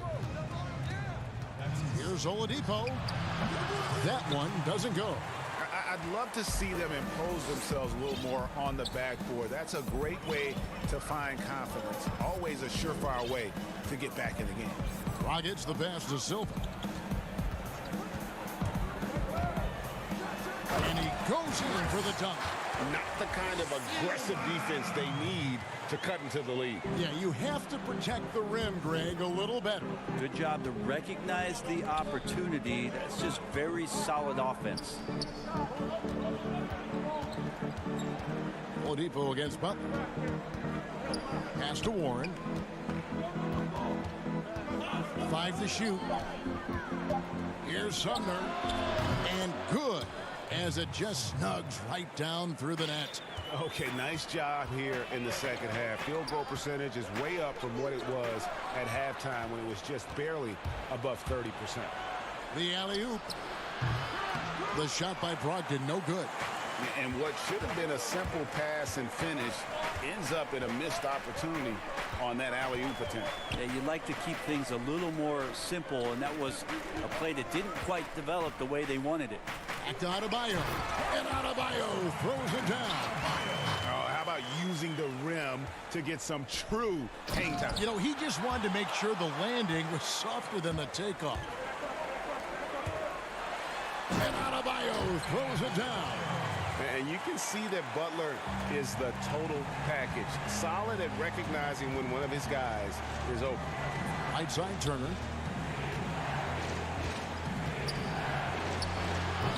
No good on that one. Outside Butler. The kick out to Dragic. Wants to get it to Butler and does. And that's good. And it's Dragic with the assist. Dragic has got 4 assists in the game. For 3, Brogdon. And that one released in time, but no good. And so it's Miami enjoying a 12-point lead as they talk things over during the break. They've been playing some ferocious defense. We'll take a quick break and then back to the action here. Hit. Defensively, we got to keep... And there may not be a lot of drama down the stretch as we head into the fourth quarter, but stranger things have happened. And a look at the 5 for the Pacers to start the fourth quarter. They've got McDermott. He's out there with T.J. Warren. And it's Bitadze in at the center position. Well, the size that Brogdon has at the point guard, a good job of finding somebody over the top. And he gets the whistle. 2 free throws coming up. And here's the upcoming schedule for the Heat.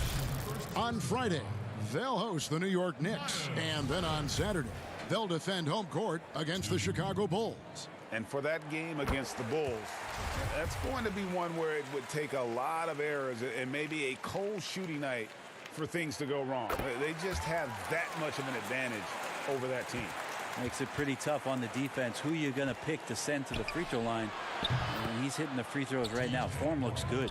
Guys, that's just really unstoppable. He poses a ton of matchup problems for whomever he's facing. Dragic with a wide open look. Kept alive. Pass to Hero. And here's Dragic. Crowder the bounce pass. And another shot. Olynyk. He hangs in there and cashes in on the second chance points.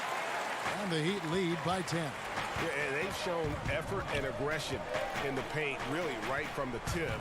Their rebounding edge right now, massive.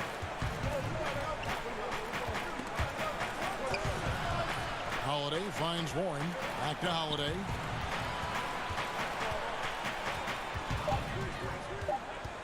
Plenty of space. It's not going to go for him.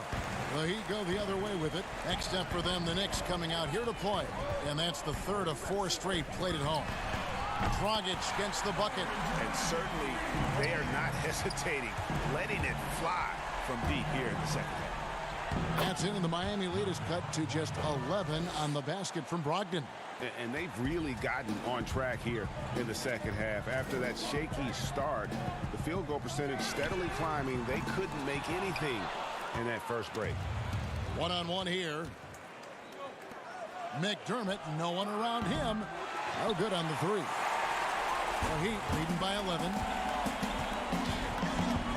Inside. They swipe it.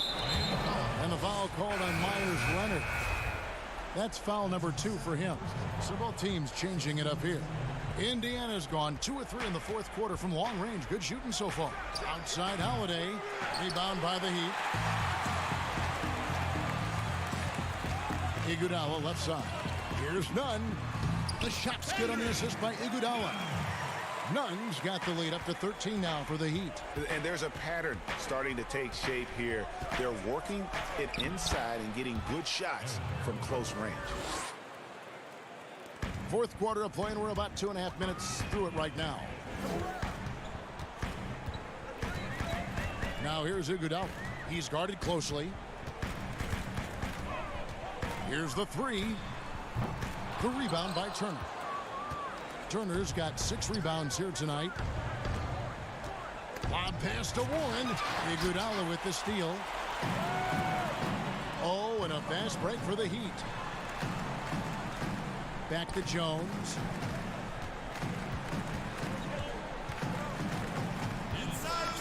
To the inside.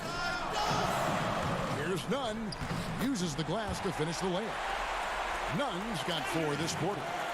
And Matador defense, that's one of the easiest shots he is ever going to see. Yeah, feels like Christmas right now, just gift wrapping points. Now here is Holiday. He's guarded closely. Here's Warren, and again it's Indiana converting. I always feel like he's around the rim and sniffing out more points. TJ Warren feeling very much at ease with that quality of a shot. And it's out of bounds. The Heat able to retain possession here. You love the pressure he's putting on them. Almost had that steal. Yeah, pestering right now, and that's going to pay some dividends. At some point, there's going to be a turnover. Here's what Miami's going with right now. Adebayo is checked in for Kelly Olynyk. Jimmy Butler comes in for Andre Iguodala. Robinson is subbed in for Hero.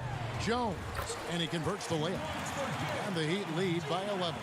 Now, say what you will about the value of the three-pointer, but those close-in looks are always plan A. Every trip down, get to the paint, get deep, score.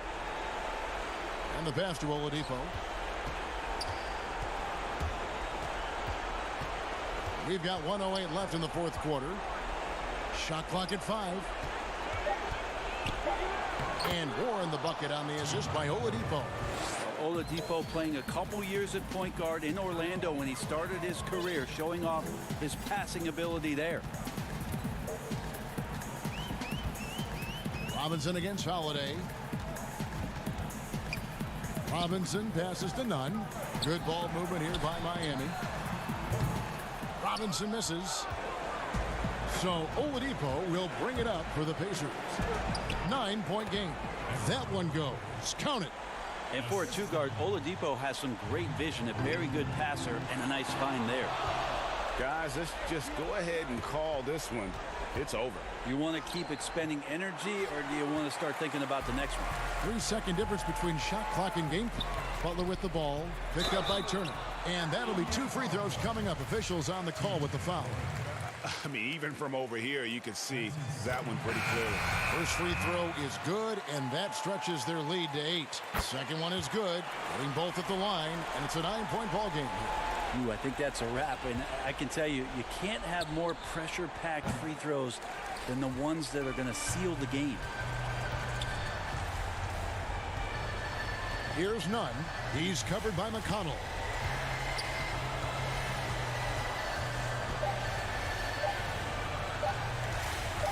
Here's Nunn over McConnell. No good. And so it's the Heat winning this one. Even early on in this one, it seemed like they were happy to be playing it. All right, David, thank you. And that's going to do it tonight, folks, for our broadcast.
this year was so much fun, but it definitely came with some challenges. Thank goodness for 2K. That's right. In fact, it's been an honor for us to share our time and our episodes with you, the fans, the community. And the big news is NBA 2K TV is returning for Season 7. Yes, we're coming your way on September 4th. All new episodes of NBA 2K TV And a lot of style coming off the Cavaliers' bus earlier. A lot of optimism. Thanks, DA. And let's check out a breakdown. Looking at some stats for Sexton. And you can see the surge in his level of confidence lately just by looking at that true shooting percentage. It's been moving straight up in the past 5 games. I think he's feeling it. Here's the starting group for the Cleveland Cavaliers. Ashman and Love are the forwards. Garland and Sexton man the backcourt. And it's Drummond in at the pivot spot, manning the middle. And for the Pacers, Warren and Turner at the 4 and 5. Then there's Oladipo. Then there's Malcolm Brogdon. And it's Holiday in at the 2 spot. And so it's the Cavaliers getting on the board first. Turner trying to free himself up. Oladipo misses. And there's the pass to Love. Love draws the double. Here's Osman for the 3. The rebound by Holiday. Here's Brogdon, and there's the slam dunk to finish it off. Really good to see Turner find the open man, proving once again he's a team-first guy. And historically, you almost never saw a great shot blocker who could also knock down triples at a high clip. But count Miles Turner among the unicorns who provide that rare combination. Sexton, and he overshot that one, missing. You're not going to see that very often. Plenty of space, but he just, let's face it, he whiffs on that. Holiday finds Oladipo.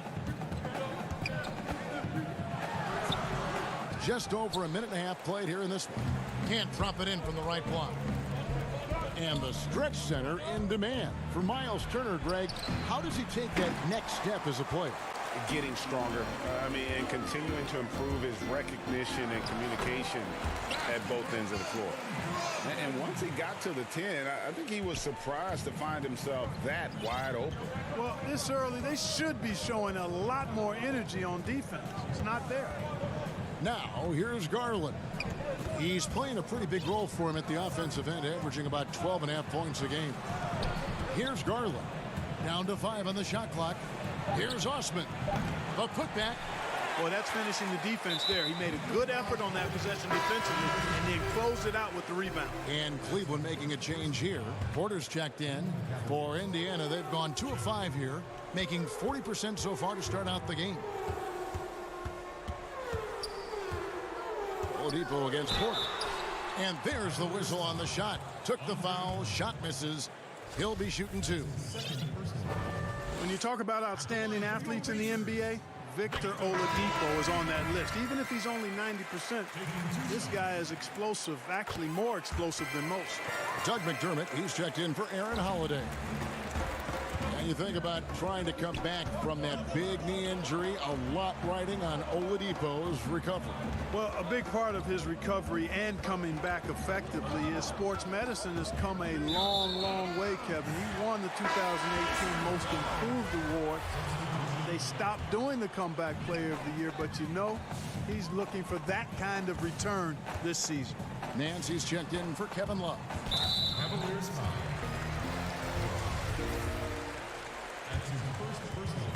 And so here is Indiana. Now here's McDermott. He's a good contributor to his team, averaging about 10.5 points a game. Just 5 to shoot. And the shot by Warren, no good. Boy, that's a look he has to finish, and he knows it. Lone opportunity. Porter. Bank shot, no good. Pacers leading by 4. McConnell passes to Holiday. McDermott kicks to McConnell. From deep. And once again off the mark by Indiana. Cleveland's gone 0 of 2 from deep here. Down low, here's Windler. Lays it up off the glass. It really does make the game easy for your teammates when you can lead them to the rim that well with a pass. And out of bounds, the Cavaliers will take it. I'm not sure whose fault that was, guys, but they need to get on the same page here. The Pacers making a change here. Sampson's checked in. Garland the pass to Nance. Cleveland moving it around. Windler with the bucket. Windler's got 5 points so far. And they don't want to get in a habit of giving him open looks from three. First quarter still, but not who you want to leave open. The Cavaliers have gotten just 3 of their first 9 shots to go down in this game. Porter kicks to Garland. To the paint. Trying to find Thompson. He gets it to him. Near the three-point line, it's Porter. Here's Garland. Here's Windler. Tries again. Beyond the arc. A rebound by Bitadze. It's 9 seconds separating the shot clock and game clock. He lobs it up. Oh, a nice defensive play to disrupt the alley-oop. Here's Windler. Nance controls the rebound and puts it back up and in. And looking at Nance, not a big-time scorer in the half-court set. So the best way to get him involved offensively is to get him out in space. Sampson dishes to Holiday. Passes it to Bitadze. Over Thompson. And he was able to put it up in time, but doesn't fall. 1 quarter in the books, and it's been a close one so far.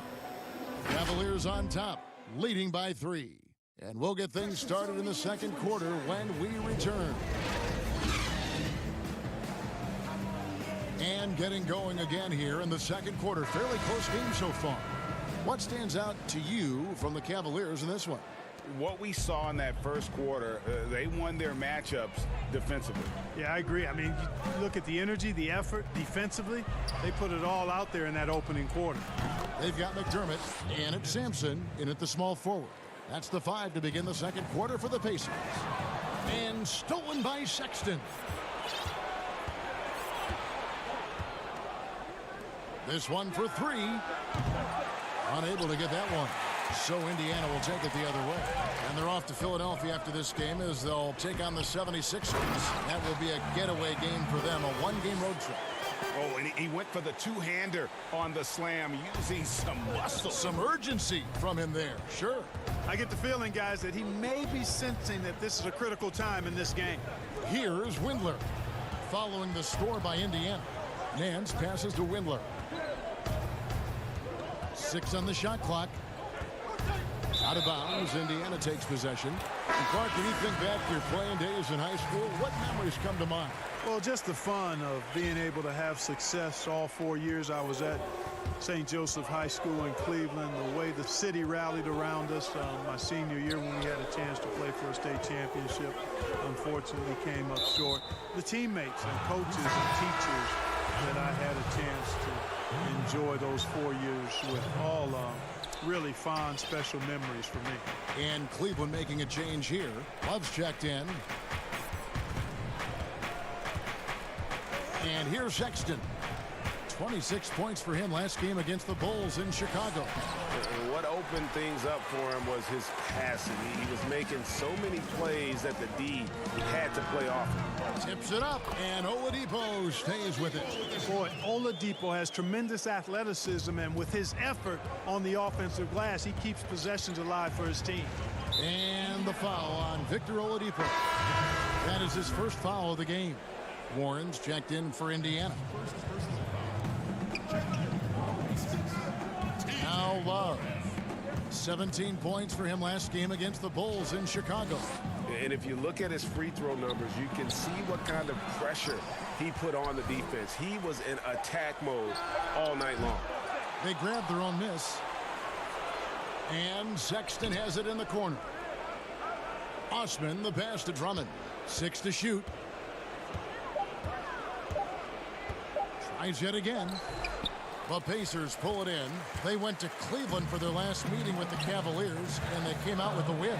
And you gotta love a team that can maintain its composure on the road. Take good shots and knock them down with confidence. Well, efficiency is critical, and I love how they ran their offense and got quality shots out of their sets. Aaron Holiday is checked in for Edmund Sumner. A switch here also for Cleveland. Garland's checked in. Oh, these arms of Turner just go on forever. I mean, which is part of the reason he's able to rack up the block shots that he does. And those are the kind of nice inside looks they've gotten here in the first half.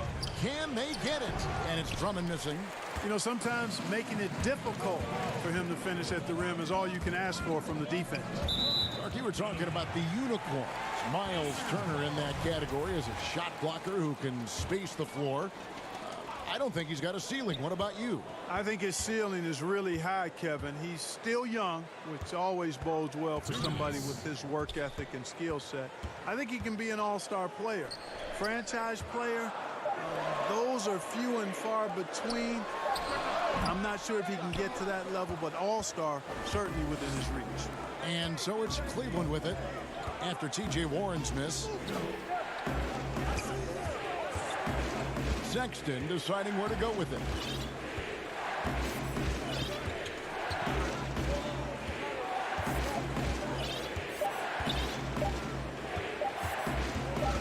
Three-pointer. Once again off the mark by Cleveland. You know, defensively, you just can't afford to give him that much room. They're fortunate that he missed that one.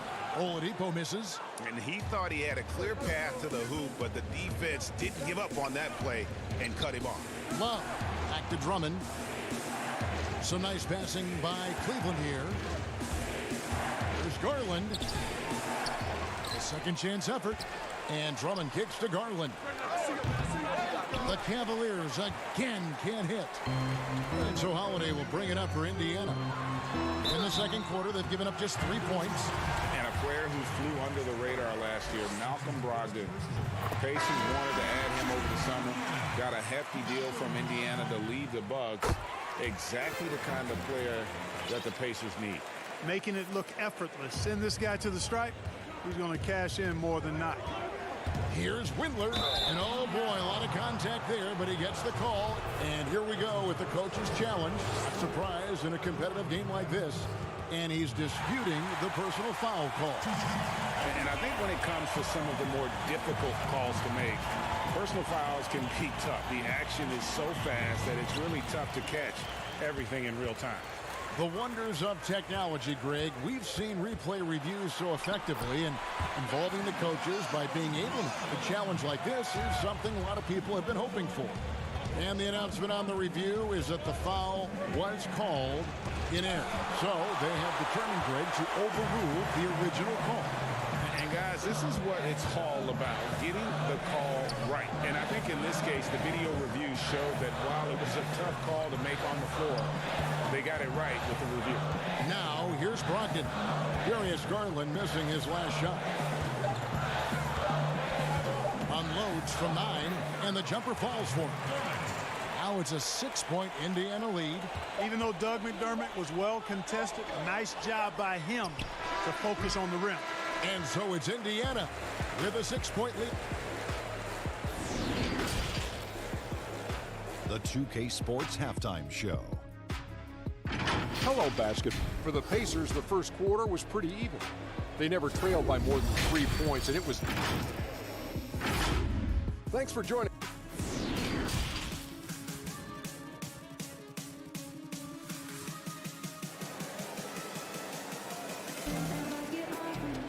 And as we get into this third quarter, as we've seen so far, neither team able to create much separation on the scoreboard yet.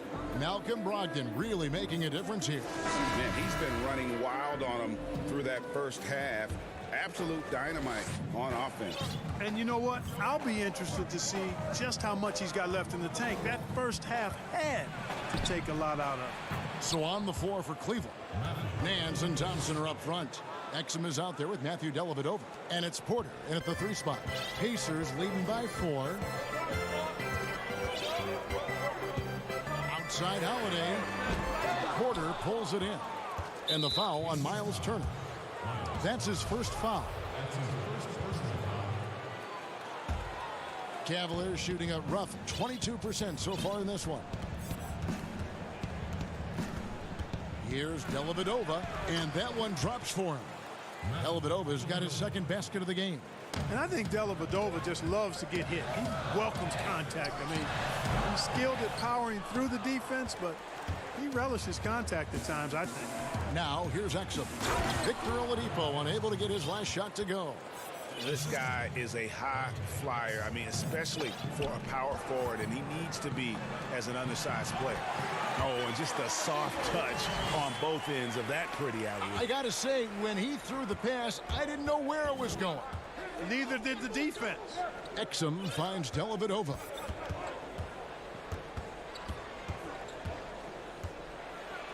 And it's sent back by Turner. And they're able to recover. And Porter, here we go. And finished off by Porter. And some hang time on the rim. Puts a little cherry on the top of that slam. Well, those kind of displays of strength can get one team rolling. And can put the other team on its heels. We'll see how it plays out. Do you think on average rookies are having a greater impact on their teams now than in decades past? I really don't think so, Kevin. You can go back and look at the numbers historically. Every draft class usually has 6 to 10 rookies that have a significant impact on their respective teams. And of those 10, perhaps 10 or 12, maybe only a few are going to be on playoff teams just because of the nature of the draft. I don't really think that's changed tremendously over the decades. And a lethal slasher. Sexton does a great job of finding angles to the basket. Has that great burst to get to the rim. Here's Sumner. Still getting warmed up offensively. No scoring yet from him. And that one's good. Brogdon. Guys, close one here. No team getting a huge advantage. Yeah, tooth and nail fight so far, guys. These sides match up really well. And there's the call on Malcolm Brogdon. That is his first foul of the game. The Pacers making a switch here. McDermott's checked in. Cleveland also making some changes. Andre Drummond comes in for Tristan Thompson. And Kevin Love is subbed in for Nance. Clever and confident in that pick and roll. Sexton's decision-making in these sets has really improved. Outside Holiday. And that's collected by Love. Love's got his fourth rebound with that last one here tonight. The Pacers making a switch here. Cavaliers have gotten nearly everything to drop this quarter. They're 7 of 8 from the floor since halftime. Holiday with the block. Now, here's McConnell. He's tightly guarded. Vitadze can't hit. Cavaliers leading. To the middle. Here's Sexton. That's in there. Love with the assist. 8 points for Colin Sexton. And the execution has just been off defensively here in the second. Play after play. It's all. Folks, the coach's challenge has been initiated for a personal foul. Close game like this, and he thought it wasn't a good call. And I think when it comes to some of the more difficult calls to make, personal fouls can be tough. The action is so fast that it's really tough to catch everything in real time. The wonders of technology, Greg. We've seen replay reviews so effectively, and involving the coaches by being able now to challenge like this is something a lot of people have been hoping for. And the announcement on the review is that the foul was called in air. So they have determined, Greg, to overrule the original call. And guys, this is what it's all about, getting the call right. And I think in this case, the video review showed that while it was a tough call to make on the floor, they got it right with the review. And he banks in the layup. Hey, guys, the D has to show a little more fight on the interior than they did on that trip. There's Garland. He makes the Johnny from the left block. Garland's got 4 points now in the quarter. Pacers trail by 3. On the wing, Holiday. Guarded by Porter. Holiday against Porter. And Holiday kicks to Warren. In the corner, it's McDermott. And he uses the glass on the layup. McDermott does a solid job scoring close to the basket at 6'8". His size allows him to capitalize from there. Cavaliers shooting has been wayward so far. Only 37% from the floor. Now, here's Sexton, guarded by Holiday. The shot by Sexton, no good. And so it's McConnell with it. They'll bring it up for the Indiana Pacers. Out of bounds, Cleveland takes possession. Oladipo, he's checked in for the Pacers. Aaron Holiday comes in for T.J. McConnell. And the Cavaliers making a change here. Here's Garland. And the layup's good off the glass. Garland's got 6. That's the 10th straight point they've given up in the paint. And you know, it doesn't matter how good your defense is on the perimeter if you're going to allow easy ones inside like that. Here's Windler, guarded by Oladipo. Drummond passes to Windler. Back to Drummond. He kicks to Garland. And he got that one up in time, but doesn't go in. We're at the end of the third, and we've still got a close one. Cavaliers lead by 1. And when we return, we'll get the fourth quarter rolling right here on 2K Sports. And let's take this chance now to show you the State Farm assist of the game. And definitely deserving of the prize tonight. How about the read he made here? Looking like a point guard, putting the pass right on the money. Terrific versatility coming from a big man. Not something that the majority of big guys possess. Well, this has been a great contest so far, and I imagine the fourth quarter could have even more action in store for us. Okay, now let's reset our lineups courtesy of Gatorade, all fueled up and ready to go for this fourth quarter. On the court for Indiana, Doug McDermott is out there with Warren. Then there's Oladipo, and it's Bitadze in at the center position. Here's Oladipo, and foul on the shot. He'll shoot 2 at the free throw line. Now the tremendous work ethic of Victor Oladipo helping him return from that knee injury. And you know, it hasn't been easy. Anytime you come back from that kind of injury, a lot of work goes into that. Not only physically is it a challenge, it's a challenge mentally too. But his positive outlook, his attitude and work ethic serving him well in getting back. And it's Osman missing. You know, even though they're on top, they're winning. I mean, they could use more from him. Trying to shut the door on this one. And Oladipo stays with it. It's a tie ball game. Always better to be lucky than good when it comes to offensive rebounding. Unless you're as good as he is, then those tip-ins are all about skill. Here's Exum. Here's Drummond. Second shot opportunity. Doesn't go that time. Good work defensively by Turner. Holiday dishes to Oladipo. Yes, and it's Holiday with the assist that time. Holiday's got his 3rd assist on the night. Here's Exum. The rebound by Turner. Turner's got his 5th rebound in this one. And Oladipo, here we go. And that one drops. Now it's a 4-point Pacer lead. Encouraging signs for him after starting the game poorly. He's picked it up here in the second half. And it's Aaron Holiday with the foul. That's his first foul. We're about 2 minutes into the fourth quarter in this one. Inside, Drummond, and Drummond throws it down. Thrown down with force. Drummond with great feel around the rim. Now, usually he's one of the leading dunkers in the NBA because he doesn't waste any time or motion in there. Guys, his consistency in terms of shooting has really helped them seize control. And the shot is good. And the D not really doing its job there. A little slow to react to the ball getting into the paint. And the call on the shot that sends him to the line. That one on Love. Brogdon's so good at drawing contact. You can't afford to get overly physical with it. Colin Sexton, he's checked in for Exum. We're in the fourth quarter here, just under 2.5 minutes gone. And the foul on Miles Turner. And that'll be his 3rd foul so far.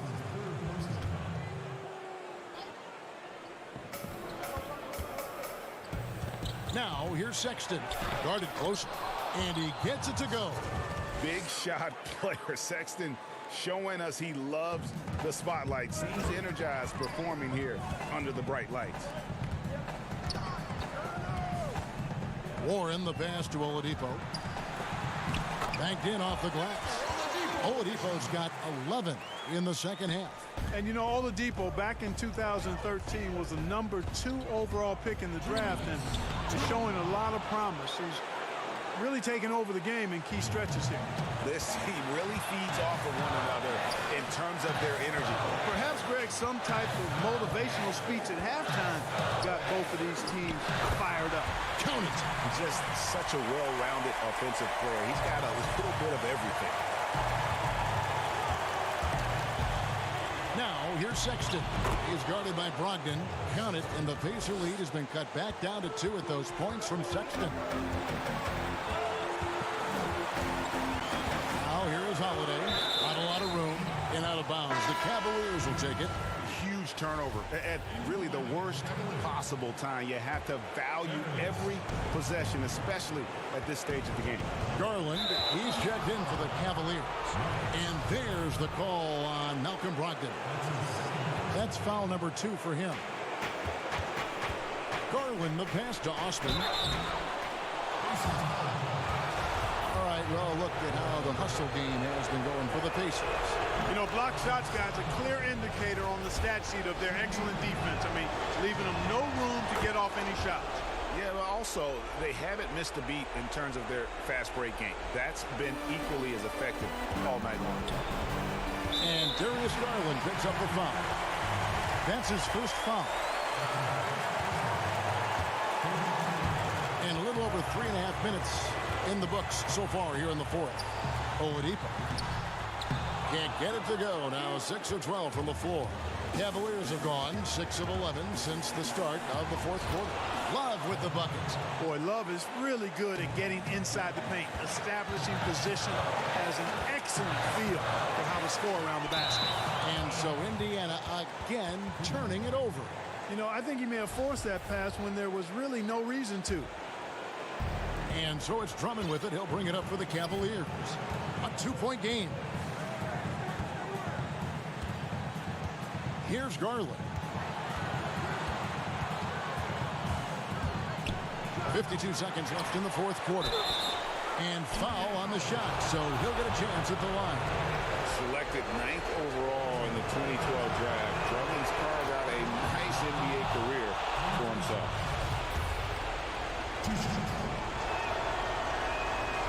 And a tough break is his second attempt at the line. No good. A shot by Holiday. Nobody around. And the Pacers can't get it to go. We can probably expect to see him slow it down now. Yeah, I think you want to milk your possession. No room for them to make a mistake here. You got to almost play perfect from here on out. 3-second difference between shot clock and game clock. And Drummond kicks to Sexton. 15 seconds left here in the fourth quarter. Got it! Late in the game, up big, they continue to attack. I don't think you want to get loose and sloppy or ease up, but it is time for them to start using that clock a bit. Outside Holiday, cans the 3. This is the kind of unselfishness you love seeing from Brogdon, making sure he gets it to the open man.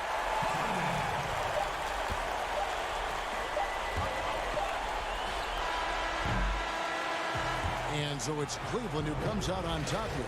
They break the heart. All right, David, great job. Thanks so much.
The NBA 2K21 demo is out now, and in this episode, we're jumping right in.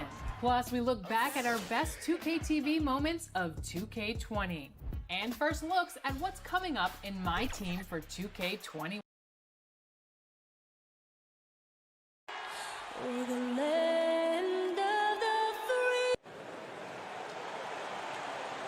It's time for the NBA. DH. In the last few years, it sure is fun to watch, DA. Thank you.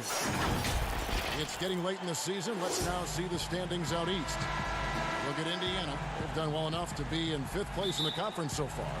And checking out Orlando, a few slots below them. And seeing where Indiana is, they've done a good job staying relevant this season. I mean, I was concerned they'd suffer a drop-off, but give them credit. They've hung in here in this playoff race. Now, resiliency has been crucial for this team. Anytime it looks like they may start to drag a little bit, they've picked it back up and stayed in the hunt. Now the starting group for Orlando. At the 4 and the 5, we have Gordon and Vucevic. Augustine and Fournier are the backcourt tandem. And it's Ennis in at the 3. And for Indiana, Warren and Turner at the 4 and 5. Then there's Malcolm Brogdon. Then there's Victor Oladipo. And it's Holiday in at the shooting guard position. Well, they say the post-up big man is dead and gone in the NBA. But don't tell that to Nikola Vucevic. An offensive focal point, and he does some of his best work on that low block. Now, here's Vucevic. Sinks it after the cagey pump fake. You have to admire the confidence of Nikola Vucevic. This close, he's focused on putting 2 on the board. Love seeing a point guard who can explode to the rim like that. Oh, great attitude and even a better finish. Boy, it's incredible how much explosive scoring ability can come from the lead guard position. That is a big-time play. And you look at the footwork of Vucevic inside, his moves and counter moves. Terrific. Shades of Kevin McHale. And that's something he's continued to develop in the pros. A response to defenders who often surpass him athletically. Now, here's Brogdon. They count on his contributions, currently providing 16.5 points a game. Just 5 on the clock.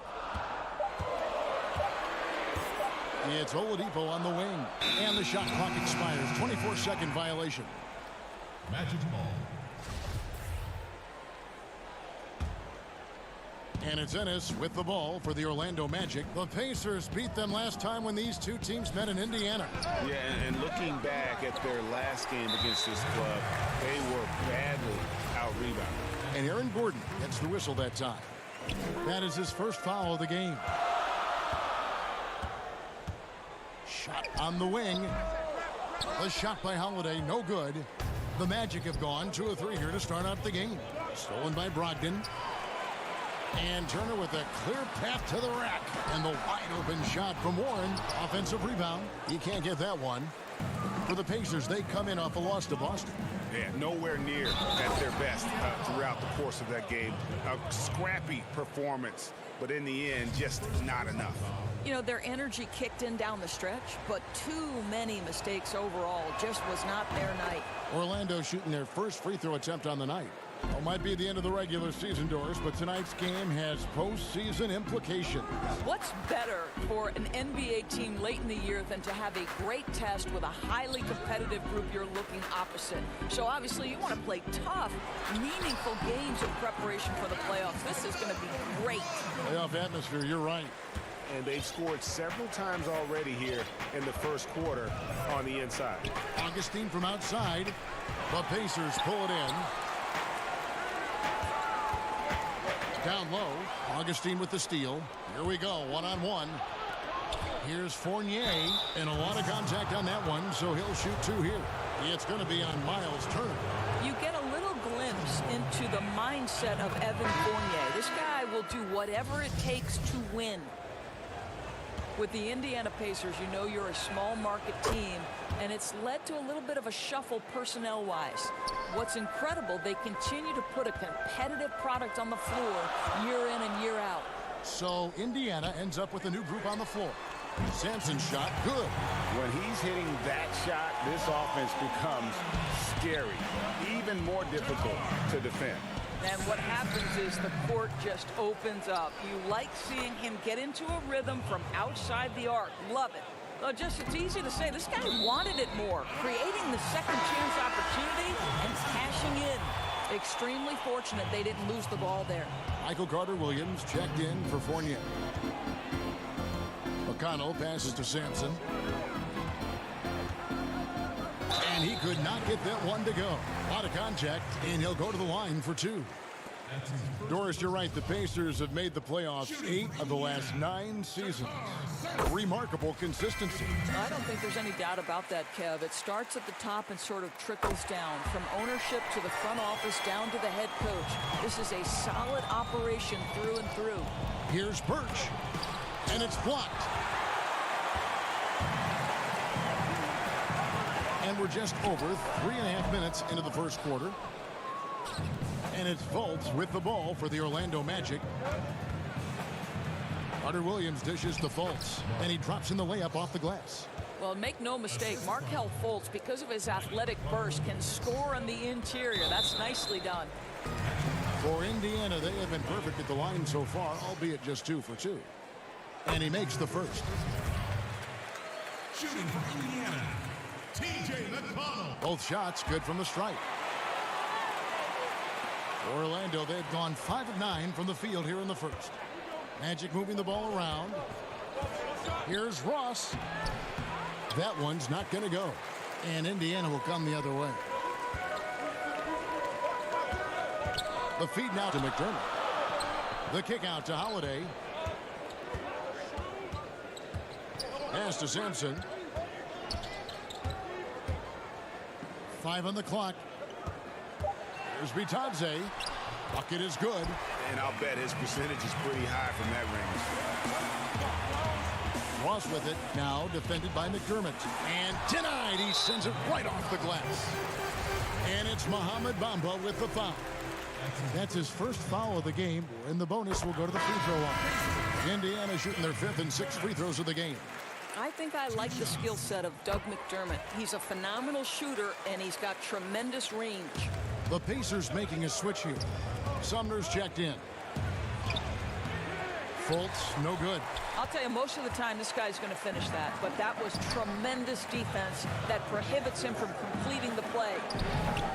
Sumner's shot is off. It's tipped. Passes to McDermott. 4 seconds left. He can't get that one to fall. The basket's coming early and often in the first quarter. Indiana out in front, leading by 4. It's the NBA on 2K Sports from Indianapolis.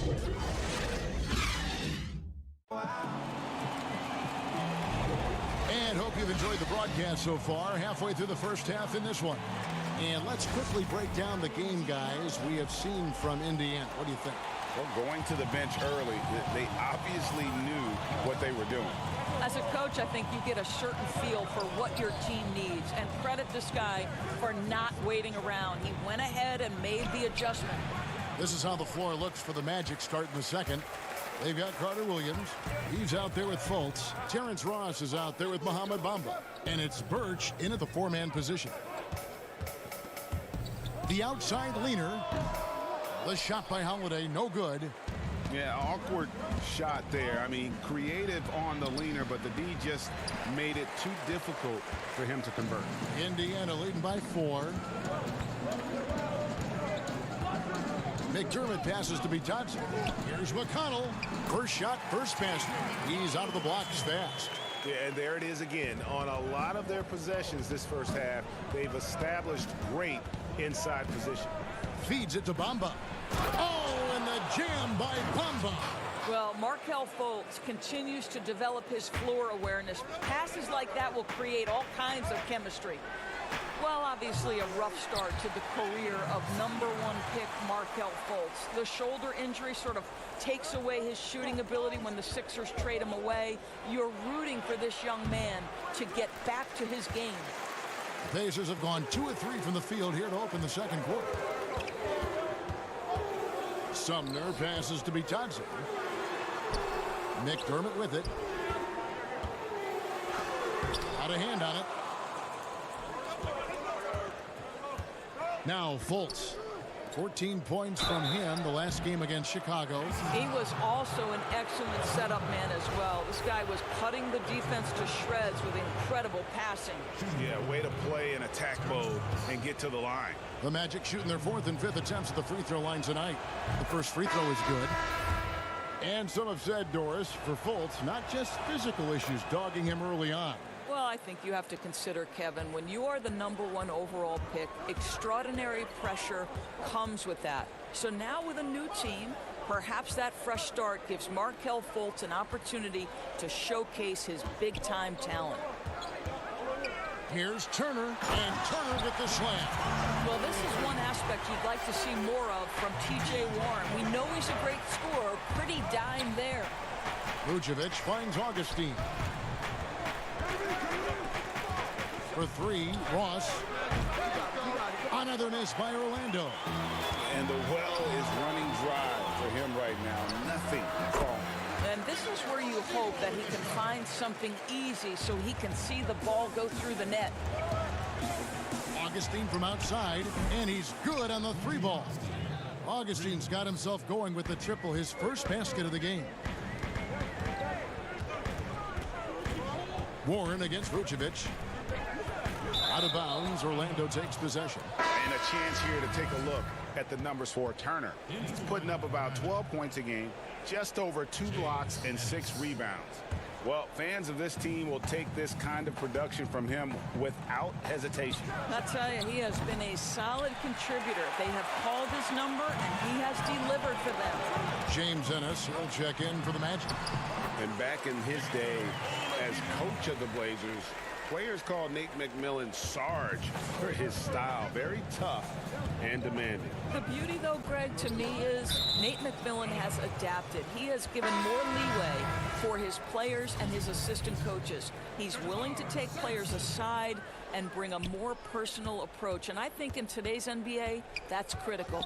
Jakar Sampson's checked in for Aaron Holiday. Augustine against Brogdon. Shot clock at 5. It's tipped. Here's Vucevic. Good work defensively by Turner. Looking at the last game for Orlando, it was a loss to the Bulls. Here's Oladipo. Down it goes for his 3rd basket in as many tries.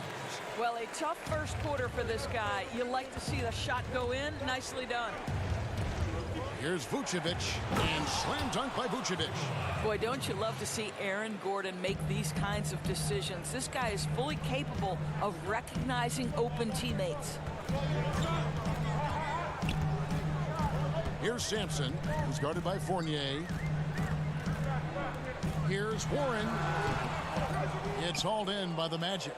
And this is a shot he can definitely make, and the defense not a factor at all. That one good for 2. And now just a 5-point Pacer lead. That's the quickness of DJ Augustine. Put it on the deck, get to the driving game. Really nicely done. It's Brogdon on the wing. 35 seconds left in the first half. Can't hit that one. So Orlando will take it the other way. Outplayed in the previous game on their schedule, losing to Chicago. And he's able to get it back. 3-pointer Augustine. Sampson pulls it in. Pacers leading by 5. There's the lob to Oladipo. Up again. It's good on the putback. Yeah, and they're shooting really starting to pick up here in the second. Here's Ennis. He's usually able to provide some lift to his team, averaging 6 points a game. Here's Fournier. Gets an open look and hits. What a polished offensive game. Fournier cashing in from the mid-range. And some good action through the first 2 quarters as we reach halftime. And now, the 2K Sports Halftime Show. Hey again, everybody. For the Pacers, the first quarter was pretty even. They did jump out to a lead in the opening period, but Thanks for joining us.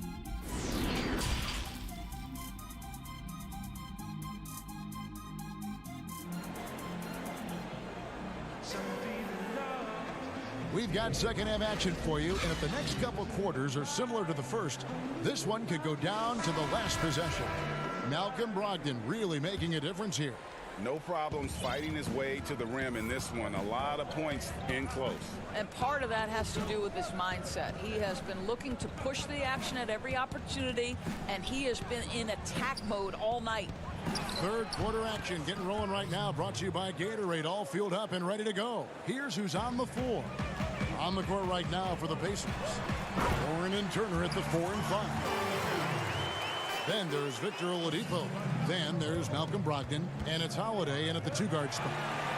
Miles Turner, the 11th pick in 2015. I think defensively probably the best player out of that class. And if you view it through that prism, you wonder if going back he might have gone top 5.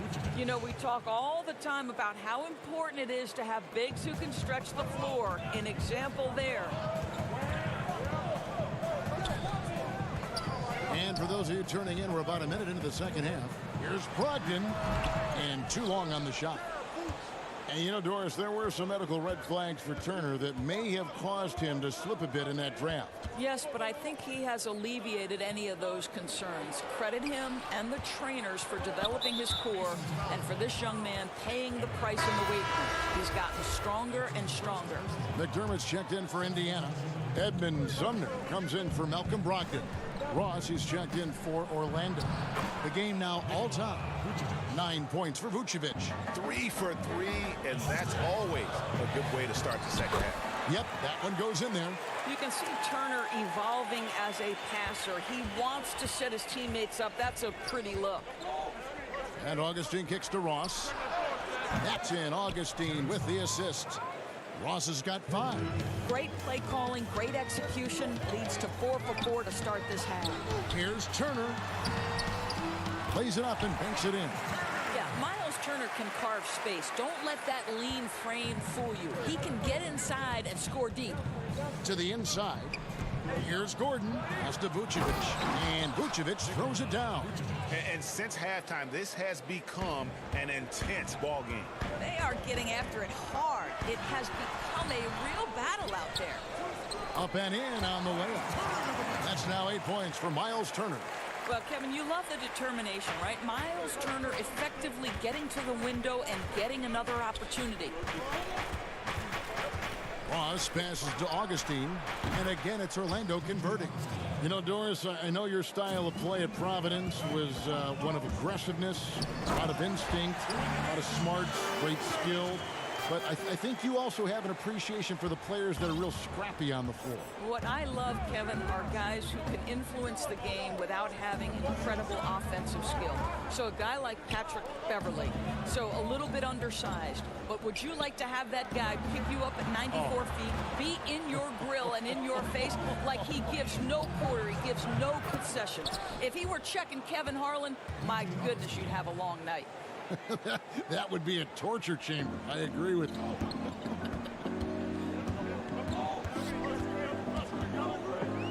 Holiday against Fournier. Right side Holiday. Count it. And the Pacers lead by 1. And we've seen several lead changes tonight. Neither team giving an inch. And right now you love the chess match, right? The ability of each side to adjust to what the other is doing. As we approach the fourth quarter, still anyone's ballgame. Yeah, neither team able to create much of a cushion.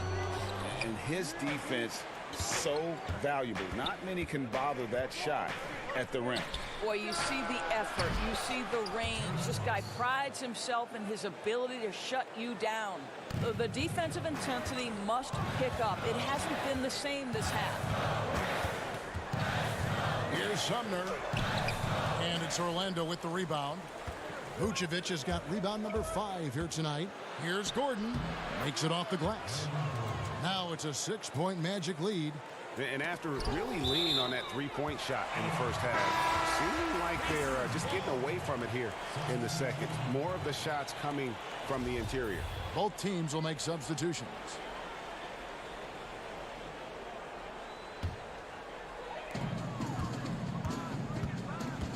Now, here's McConnell. Carter Williams covering. And here we go. Fast break. Fultz has got it. And finished off by Fultz. Boy, Markelle Fultz in the open floor, capitalizing on the defense's mistake. Nicely done. Outside Holiday. Here's Sampson, defended by Gordon. Sampson dishes to Holiday. The pass to McDermott. Shot clock at 6. Indiana needs to get a shot off. And it's going to be a 24-second shot clock violation. They turn it over.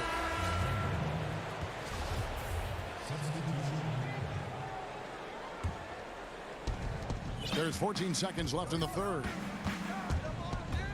Carter Williams kicks to Ennis. Fultz the pass to Carter Williams. Here's Bamba. With 1 on the clock. And the last shot before the buzzer is off. And so it's the Orlando Magic in the driver's seat, up 8 points at the end of the quarter. Their lead is where it is because they've gotten good shots. A lot of good shots. We'll return shortly.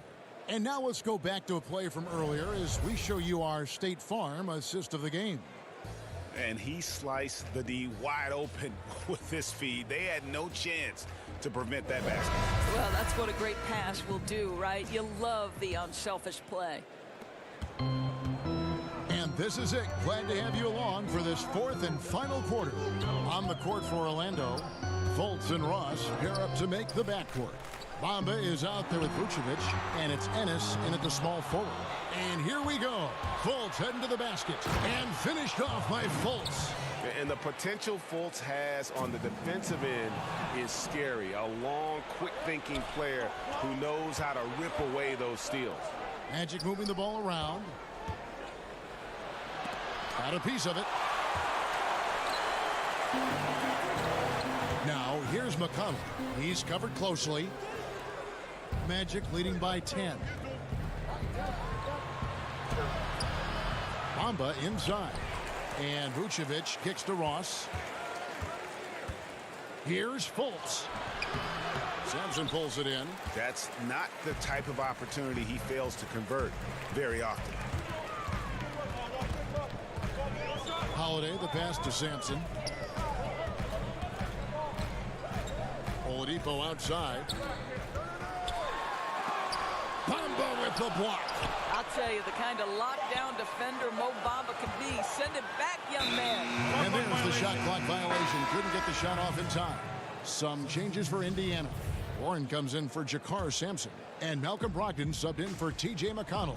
And a switcher also for Orlando. Gordon's checked in for Bamba. Fultz. An easy 2 points on the layup. And the Magic lead by 12. And they're beginning to just flat out fall apart defensively right now, especially on the interior. Oladipo, the pass to Warren, and that's out of bounds. Indiana will retain possession. A moment now to see how the schedule is looking for the Pacers. On Saturday, they'll be matching up with Al Horford and the Philadelphia 76ers. Then on Wednesday, they'll be taking on Klay Thompson and the Golden State Warriors. And that matchup against the Heat, it's going to be an all-out battle. And you just hope they are rested and able to execute their game plan, as it's going to be a tremendous challenge. Vucevic with the bucket. Now, this guy is a crafty scorer. If Vucevic starts to cook, fellas, look out. It's deflected. Left side, Warren. Over Gordon. Up it goes, and the Magic lead is cut back down now to 10 as they pick up the bucket from Warren. It's been like this all night for both teams. The offenses having their way. And it is a major disadvantage down the stretch if you can't guard. This may just come down to who has the ball last. And it goes down 2 points. It seems like they found their rhythm offensively, and they're shooting the ball much better out of the break. See, I think it's critical that Miles Turner improve all facets of his game, especially how he distributes the basketball. And it's Aaron Holiday with the foul. That's foul number 2 for him. Teams, if they can keep the rights to their best player, we see it in other leagues, with the franchise tag ever make its way, do you think, to the NBA? Well, this is going to be a negotiation point between the Players Association and the league itself. And the reality is it's going to have to be negotiated. What we know unequivocally, Kevin, is that these players now in the player empowerment era have more control about what franchise they play for and how long the duration of their contract is. How this all shakes out remains to be seen, but it is a point of conversation amongst the 30 NBA teams and the league leadership. There's no question about it. Basket good. Brogdon's got 6 in the quarter. Now, Victor Oladipo's passing skills probably unappreciated. This guy is very unselfish and capable. Here's Augustine. It's tipped. Fast break. Here comes Indiana. Oladipo's running. Lays it up and banks it in. And now just a 4-point Orlando lead. Oladipo. Big time moment. That's my moment. Out to the right wing. And Vucevic with the basket on the assist by Augustine. Augustine's got 3 assists now in this one. And the shot goes in. And you want him taking big shots for you in big moments. That one was as easy as it gets.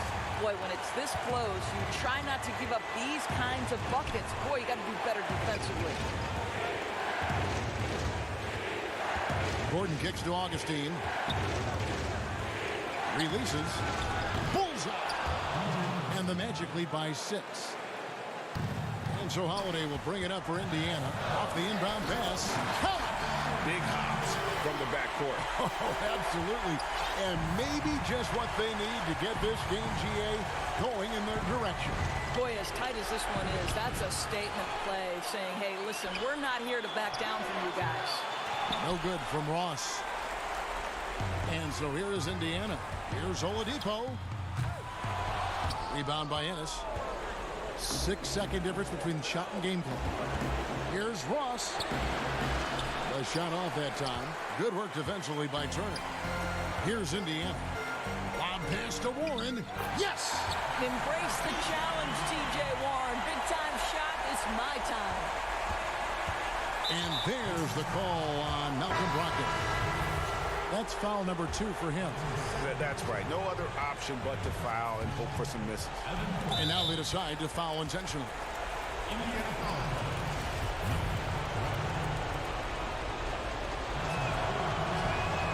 So the first one drops, and that makes it a 3-point lead.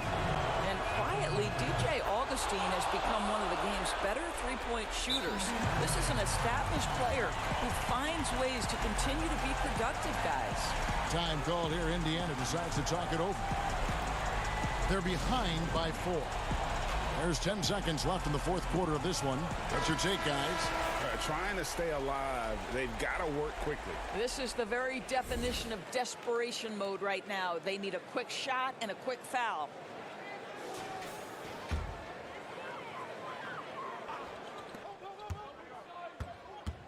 Holiday surveying the floor. Offline with his 3. And so the big win by Orlando in a tight game. Thank you, David. Great interview once again. Thank you for joining.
to this special edition of 2K TV. The wait is almost over. We are just days away from 2K Day and the launch of NBA 2K21. And if you can't wait, you can get early access to the NBA 2K21 demo right now. Here's how you get started.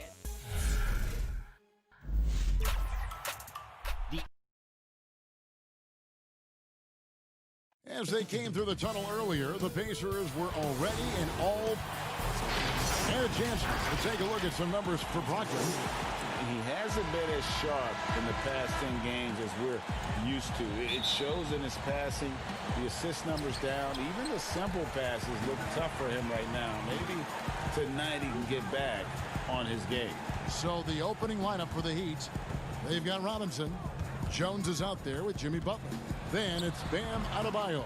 And it's none in a point. And for the Pacers, Warren and Turner at the 4 and 5. Then there's Malcolm Brogdon. Then there's Victor Oladipo. And it's Holiday in at the 2 spot. Jimmy Butler is on it, staying alert, finds his man breaking free. And Greg, when you look at the top perimeter defenders in the game today, how high does Jimmy Butler rank on that list? Look, he's in the top handful, no doubt about it. Multiple all-defense selections. He is a true two-way terror. And once he got to the 10, I think he was surprised to find himself that wide open. Wow, that's a defensive breakdown. Can't do that against good scores. Now, here is Robinson. 23 points for him the last game against Charlotte.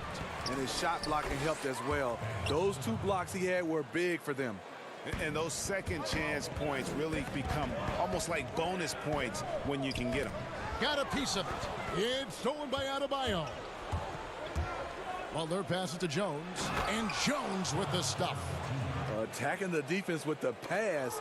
Butler understands the importance of keeping his teammates involved. Passes it to Nunn.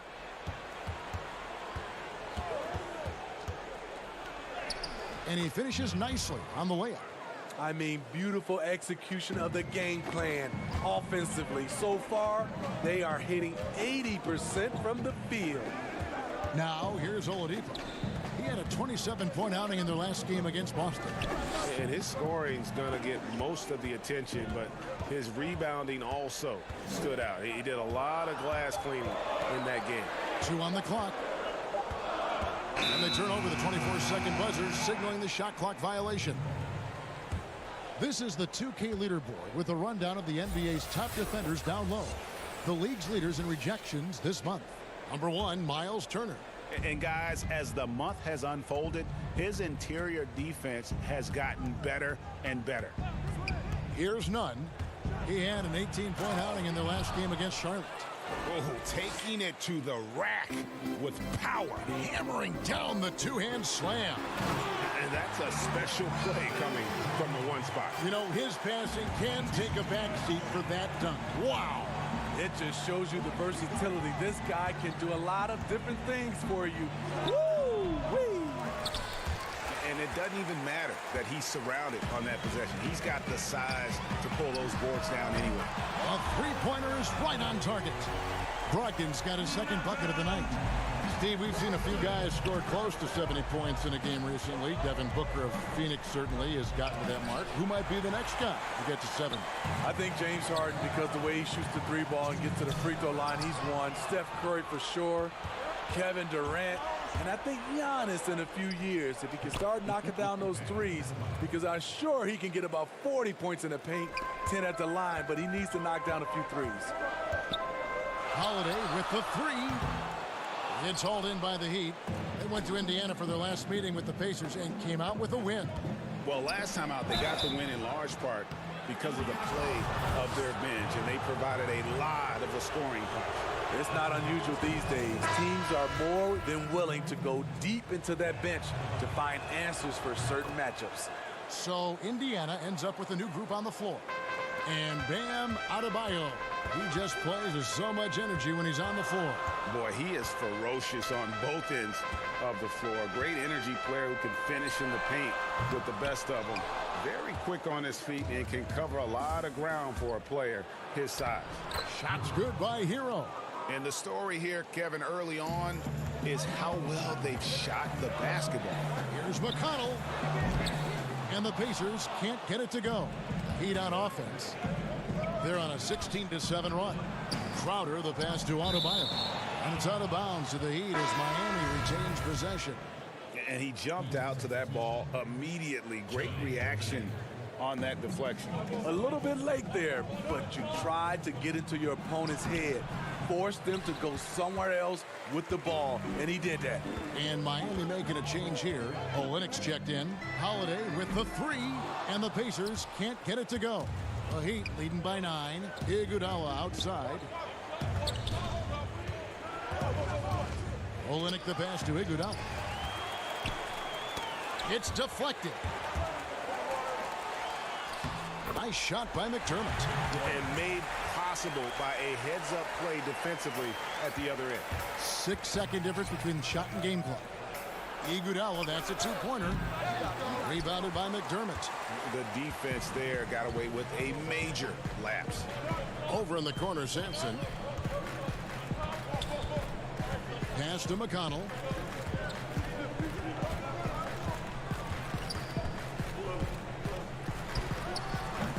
The wing jumper off target. Missing that one helps out all the analytical guys from the mid-range. And so it's Miami bringing the quarter to a close with a 7-point lead. They've set the tone. They love their tempo. They're going to be very tough to stop. Back to the action after this word. I worked extremely hard to get where I am today, so when Boombox aquarium, huh? Points for originality, Greg. Butler not shy, breaking from convention, beats to the rhythm of his own drum. And for those of you just tuning in, the second quarter of action is where we're at right now. And let's quickly break down the game we've been seeing from the Heat, guys. Hey, why take jump shots when you can get your points at the rim? Especially at the start. You want to get something positive going and establish your rhythm. We've got T.J. McConnell, and it's Bitadze in at the 5 spot. That's the Pacers' 5. Here's Olynyk. It's deflected, and Kelly Olynyk is going to pick up the foul. That's his first foul. Pacers trail by 5. There's the pass to Holiday.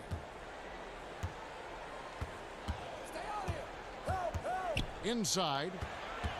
Here's Bitadze. Yes, that goes in. Heat have gone 0 of 3 and are still looking for that first bucket here in the second quarter. Just over 1 minute has passed here in the second quarter. Here's Olynyk. Nice fake, but the layup off the mark. I mean, all period, it's been a struggle for him scoring the ball.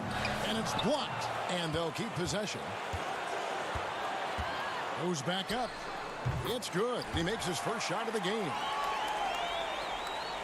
The Heat shooting a mediocre 41% in this one. Here's Hero. Doesn't get it to drop for him. And Indiana will come the other way. They couldn't put the pieces together, losing that last matchup with Boston. Actually, I thought they might be able to sustain that momentum that they picked up in the fourth quarter, but was not meant to be. Olynyk finds Leonard. Yep, it counts. And the Heat lead by 1. I mean, the number of points they've scored in the paint already here is eye-opening. Pass to Holiday.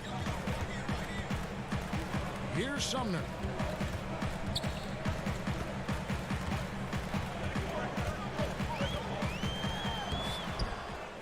That time from Leonard. Even though he missed it, this is the exact play your offense is designed to produce. Outside Dragic. Launches a 3. The putback. Great positioning on the putback. And it's a 3-point Heat lead. Oh, a nice tip in to salvage the points from that missed shot. And those second chance points can add up. Butler, he's checked in for Miami. Robinson comes in for Hero. Now, here's Brogdon. He's got 5, and the Pacers can't get it to go. In transition, here comes Miami. Dragic has got the ball.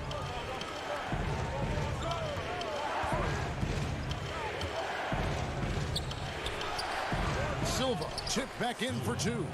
The uncanny ability to time the tip in He does this night in and night out. Locked in the pass to Oladipo. Here's Sumner.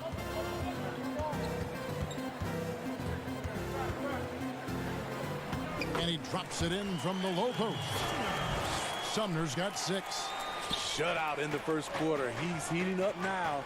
I like the aggressiveness. Where you always have confidence in the Heat organization is at the top. Pat Riley with 9 championship rings as a player, as an assistant coach, as a head coach, and as a team president. He knows how to win from every perspective. Warren the pass to Turner. Now Oladipo. He's covered by Leonard. Here's Sumner, and he's fouled pretty hard on that shot, but he's got the chance to pick up the points at the line. You're right, Steve. You look at Riley's career, most people are just looking to accomplish one of the things he's done. Kevin, he has a great mind. He's incredibly driven. He understands how to motivate people, and he understands what's important to focus on. Jakar Sampson's checked in for Indiana. Here's Iguodala. Score the basket. Nice shot after missing his first attempt. They're consistently finding ways to get the ball inside and taking full advantage. Oladipo for 3. Jay Crowder with the rebound. And so it's Crowder with it. He'll bring it up for Miami. Butler passes to Crowder. The kick outside to Butler. Offensive rebound. And now you see them starting to really work the ball inside. Warren with the ball. Butler covering. The kick out to Oladipo. Oh, that's blocked. And it goes out of bounds. Last touch by Adebayo. The Pacers making a change here. Holiday's checked in. Heat on D. 7-point differential. Next step for them, the Knicks coming out here to play. That game marks the first half of a quick 2-game homestand. That one falls. Iggy just keeping his head up on his swivel all the time. Outside Holiday. Oladipo against Iguodala. And Oladipo kicks to Warren. Shoots over Crowder. His first attempt of the game finds the target. Really well done there. Just confident and composed, never in a hurry. The shot's good on the assist by Butler. Butler's got his 3rd assist on the night. Showing he's not just a perimeter threat. Crowder attacking the heart of that defense. And so it's Miami ahead by 9 as the quarter comes to a... All right, Dave, thank you. And time now for the halftime break with the 3rd quarter. The 2K Sports Halftime Show. Greetings to each and every one of you watching. It was all about Miami as the game got going. They did it just the way it was drawn up in the locker room, starting out on a 10-2 run. And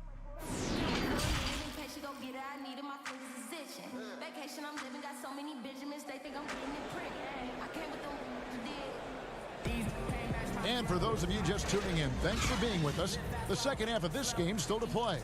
And you look at Adebayo, what a contribution. And he was an absolute monster on the offensive glass in that first half. I don't know how you slow him down. Basketball 101. You've got to put a body on him. Unfortunately, that's a fundamental that's gone by the wayside. Well, we've got a moment. Let's set the floor. Brought to you by Gatorade, all fueled up for the second half. And for Miami, looking who they've got out there. Jimmy Butler is out there with Jones. Then it's Bam Adebayo. Then it's Robinson. And it's Nunn in at the 1 spot. And so it's Indiana with it after the Heat pick up 2. Here's Brogdon. And 2 free throws coming up. Unable to get that one to go with all the contact. You know, Steve, the 2018 rookie class really burst out onto the scene. What has impressed you most about that group? I think a couple things, Kevin. First of all, they're very talented. They handle themselves extremely well off the court. Well, most of those guys were able to last through the rookie wall and play pretty much 75 to 82 games. Yeah, really put their fingerprints on their team, didn't they? They did, and a lot of those guys are leaders. The shot by Holiday, no good. The Heat leading by 9. Butler goes in. Nice D from Warren. And Indiana shooting around 40% from the floor here. Now that's what I call a momentum changer. Yeah, when you've got a point guard, that kind of spring, no lead is safe. You're totally right. That can be a shot in the arm for them. A spark that turns things around.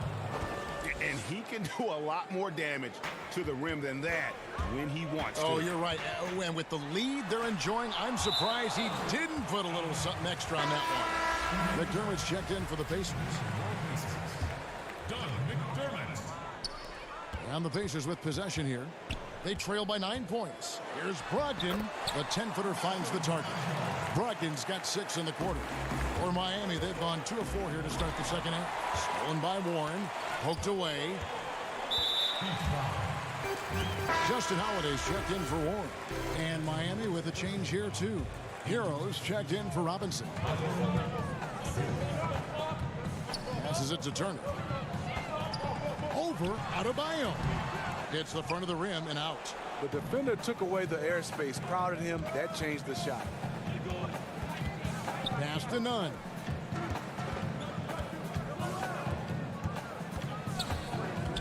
A 3-ball. Buries it from 3-point range. Nunn's got 9 points. And that pick takes the D totally out of the equation. Hey, if you're not going to fight over, you're essentially giving the shooter the look he wants. One made 3 for him for the game. Does he focus closer in? Let's see.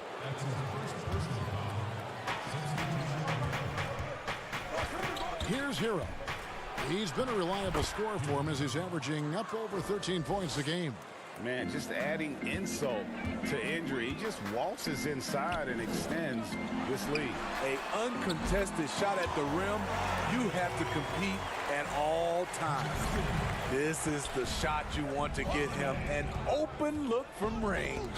McDermott with the steal. And Kelly Olynyk is going to pick up the foul. That's foul number 2 for him. And the next one puts him in the bonus. And Indiana making a change here. Sampson's checked in. Crowder, he's checked in for the Heat. Iguodala comes in for Hero. Outside Holiday. Rebound by the Heat. They've held a 12-point lead earlier. Yeah, just a solid job on the backboard. They are really controlling the inside. And just a tremendous display of strength by Iggy. Always a threat to convert, even with the contact.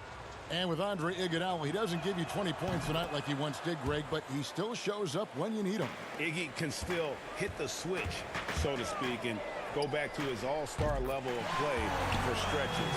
I mean, the numbers don't jump out at you, but he is so valuable during big games, particularly in the postseason. Can't cash in from close range. Pacers trail by 9. Sampson, the pass to Bitadze.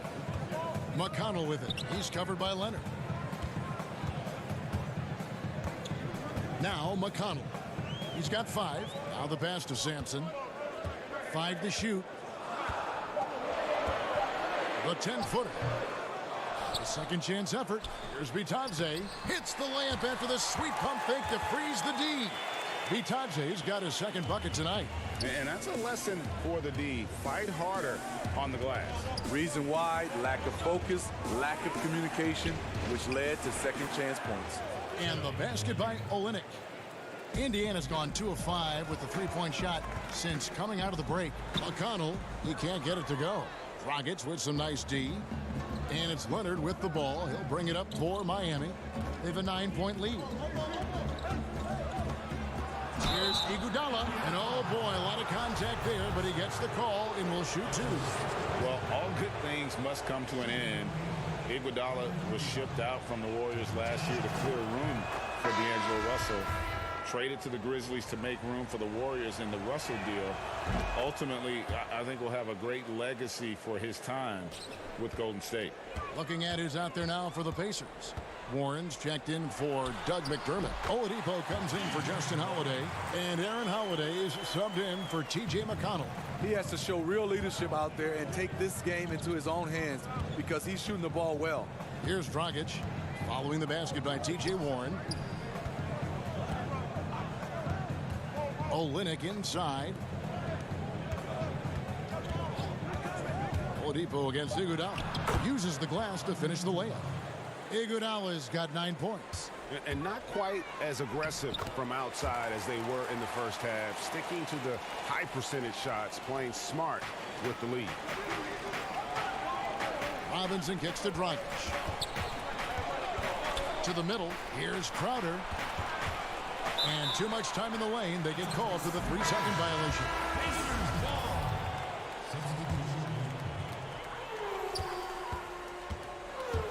Brogdon with it. 11 points in the game. Holiday with the 3. And a great assist by Brogdon as that one goes in. Holiday's got 5 points now this quarter. There's Dragic with the 3. Shots continuing to fall as we conclude the third quarter. Both teams putting up points. Heat lead by 6.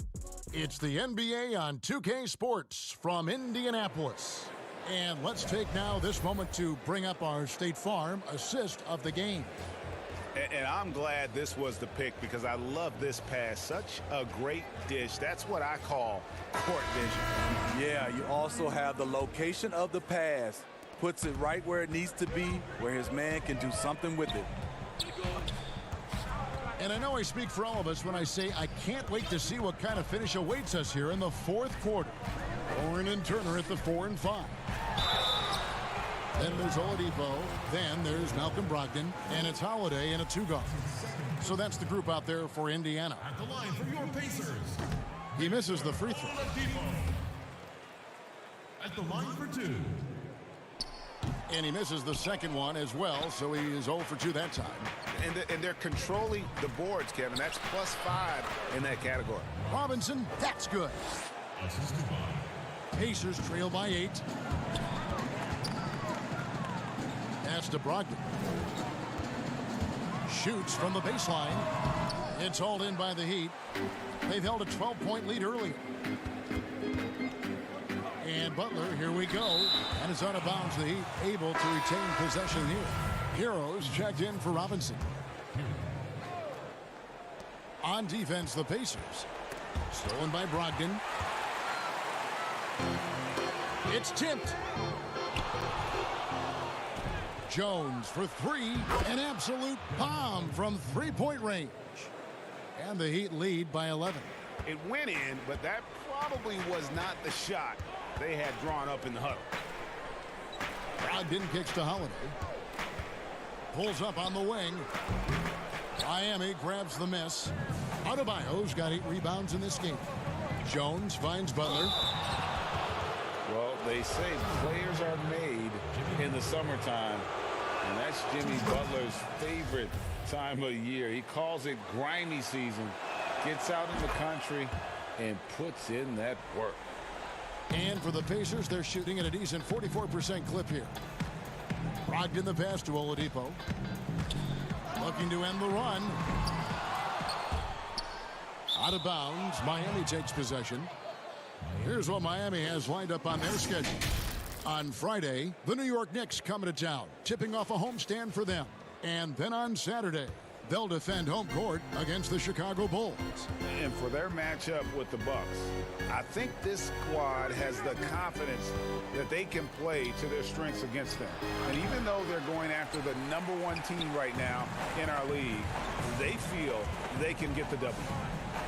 And Greg, those summertime workouts for Bucks, they are something. I mean, they sure are. He calls them bandanas and buckets.